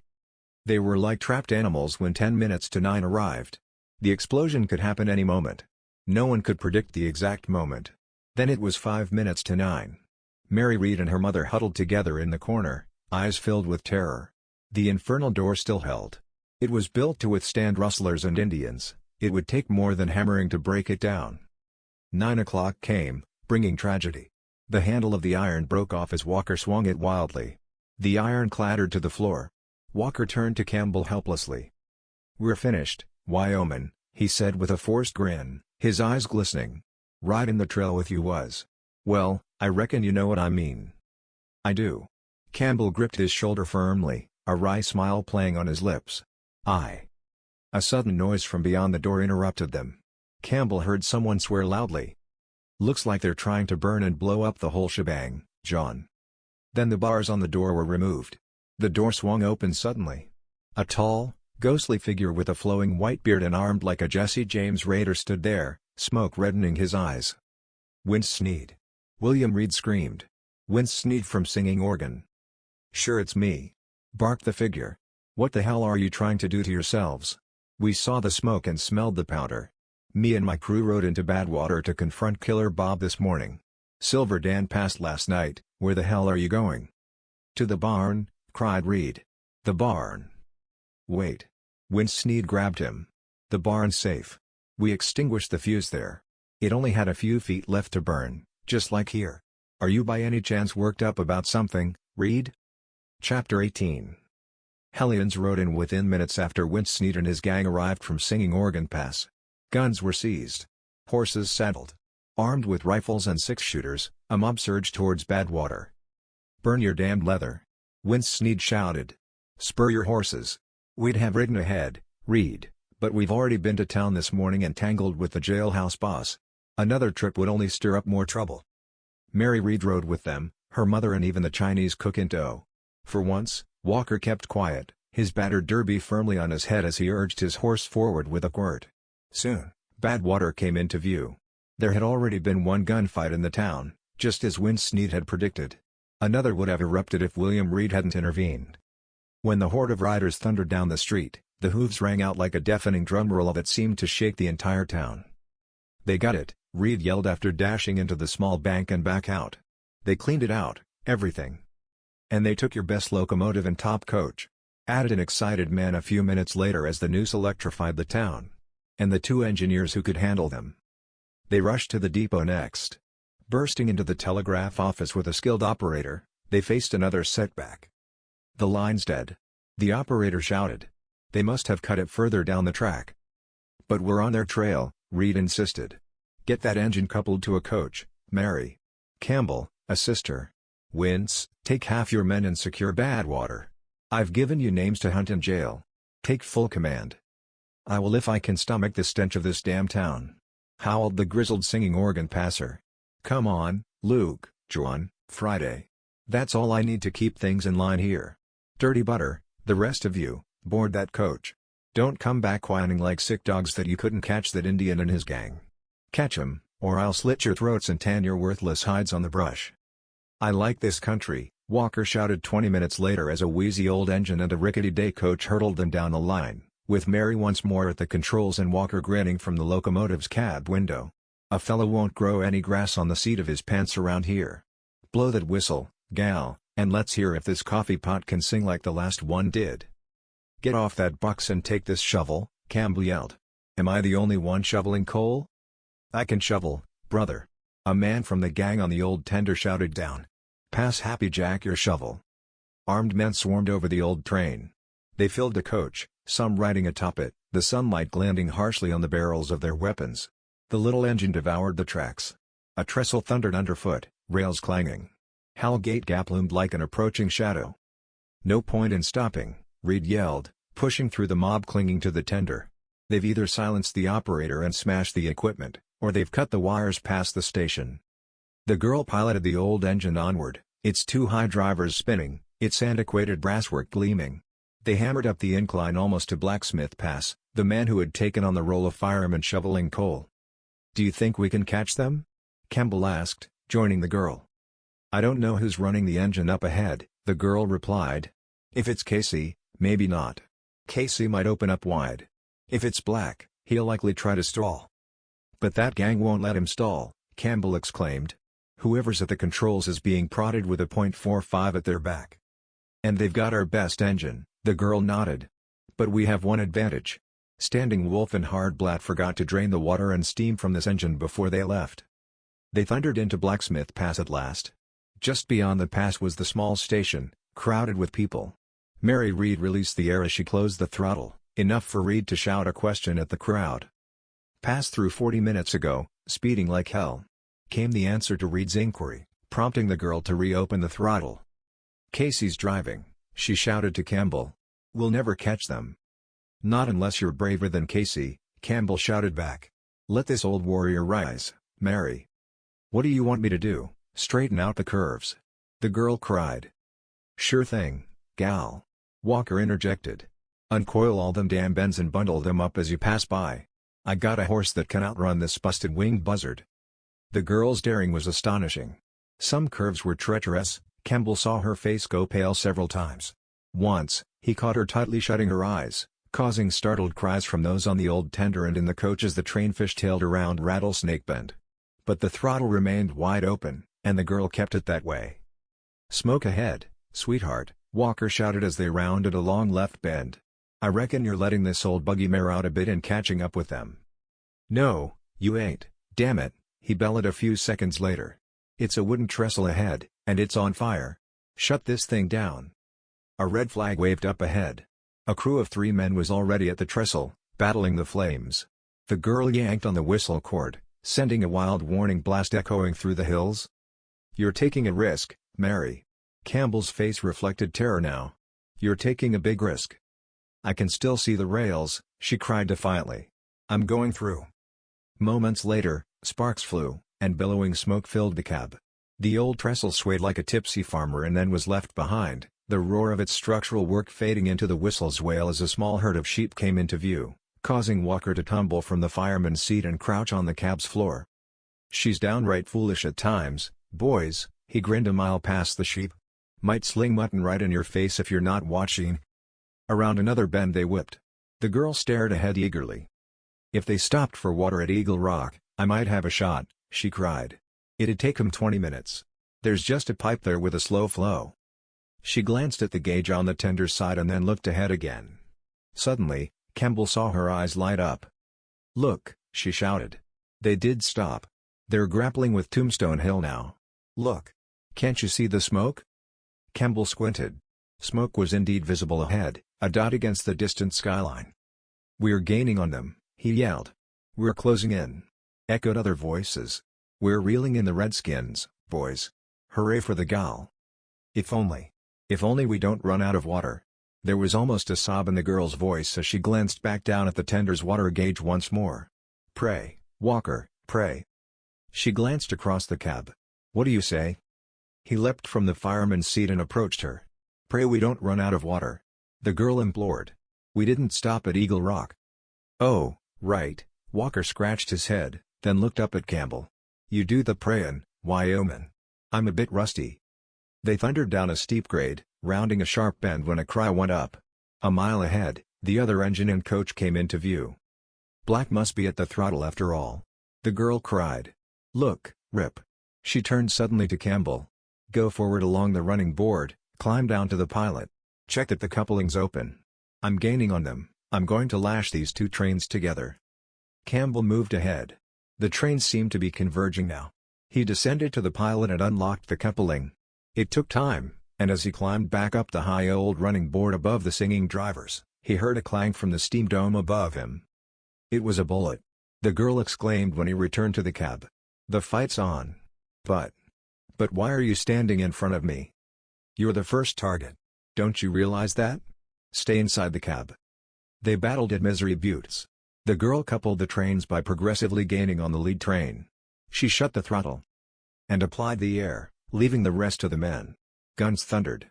With the weight of the front train pulling them down, it wasn't long before the engine cut its steam, and the dual train coasted to a stop. Now, it was a full-on brawl. The outlaws in front attempted to flee to the bushes, to no avail. Men fell dead as they leapt from the old coach and engine. Within minutes, it seemed to be over. A dozen men had surrendered. The gunfire subsided. Campbell disembarked and started forward. William Reed, .45s in hand, followed close behind. "Look out," Campbell shouted just in time. "Duck." 2 men emerged from the engine's cab up ahead. The first was Standing Wolf, a snarling beast armed to the teeth. Dr. Hardblatt followed closely behind him, both men firing as they emerged, Standing Wolf with his head bare, his usual blanket draped around him, a single feather spinning in his hair. A bullet whizzed past Campbell's cheek, the last bullet Standing Wolf would ever fire. Campbell's first shot struck the Indian in the heart, halting his charge as if he'd slammed into a brick wall. He stood there, his large gun slipping from his grasp, and then, before he could fire again, Campbell witnessed Dr. Hardblatt's demise. Bull Walker dispatched him with a single shot from the cab window of his .45. "He tricked me," growled Walker moments later, "and I'm not one to enjoy being tricked. I nearly wept with him about his gal being held in that sheep herder's cabin." "And he tricked me too," Reed exclaimed 20 minutes later, after recovering the payroll and most of the other monies. "I offered him immunity. He could have been a hero. He played me so he could return to Badwater. Later, when the company reorganized, the ghost gang would have returned. But they fired on Gun Creek Junction. Now they'll go to the undertaker in the jail." They returned to Badwater Tuesday afternoon with another engineer in the locomotive's cabin, Mary Reed riding with Campbell and the others in the old coach. Bull Walker, now dressed like a dandy in a new blue serge suit, wide soft-brimmed gray hat, and black boots, was there. Mary Reed had taken him under her wing. "I'll never wear a hard hat again," Walker told Campbell. "In that fight, I was sure that Brim would chop off my head." As they disembarked, groups of excited people halted them. Badwater's gunmen had been subdued. The jail was overflowing with them. "We got things sorted," grinned one of the Sneeds when they met them at the main street. "I always said Badwater could be a decent place to live. I like this town," Walker boasted. "I'm downright crazy about it." "Then try going to church on Sunday for a change," teased Sneed. "A preacher in a covered wagon rolled in yesterday. There've already been 4 weddings, with more to come." "Well, you've stumbled upon something," chuckled Walker. "I could use a preacher. A sky." He abruptly stopped, staring up the street. Campbell followed his gaze and then stared himself. An unexpected sight was approaching, 2 sights Campbell had seen before. One was all long limbs and loose arms, bug-eyed and gangly-necked, clad in robin egg blue and a derby hat with a chin strap to keep it from blowing away. It was Splint Riley, grinning like a possum, parading down the main street. "I reckon," Campbell heard Walker mutter beside him, "something's gone either well or gone haywire around here." Walker was fixed on the second sight. It was the substantial figure of Patty May, dressed in gleaming red save for a large green straw hat atop her head, adorned with bright pink cherries bobbing cheerfully in the breeze. "Meet the wife and don't laugh." Riley grinned as they approached arm in arm. "Ain't she just a pretty little thing?" Bull Walker looked queasy, but he accepted it philosophically. "It serves me right for getting tangled up with any hatchet spur, Riley." End.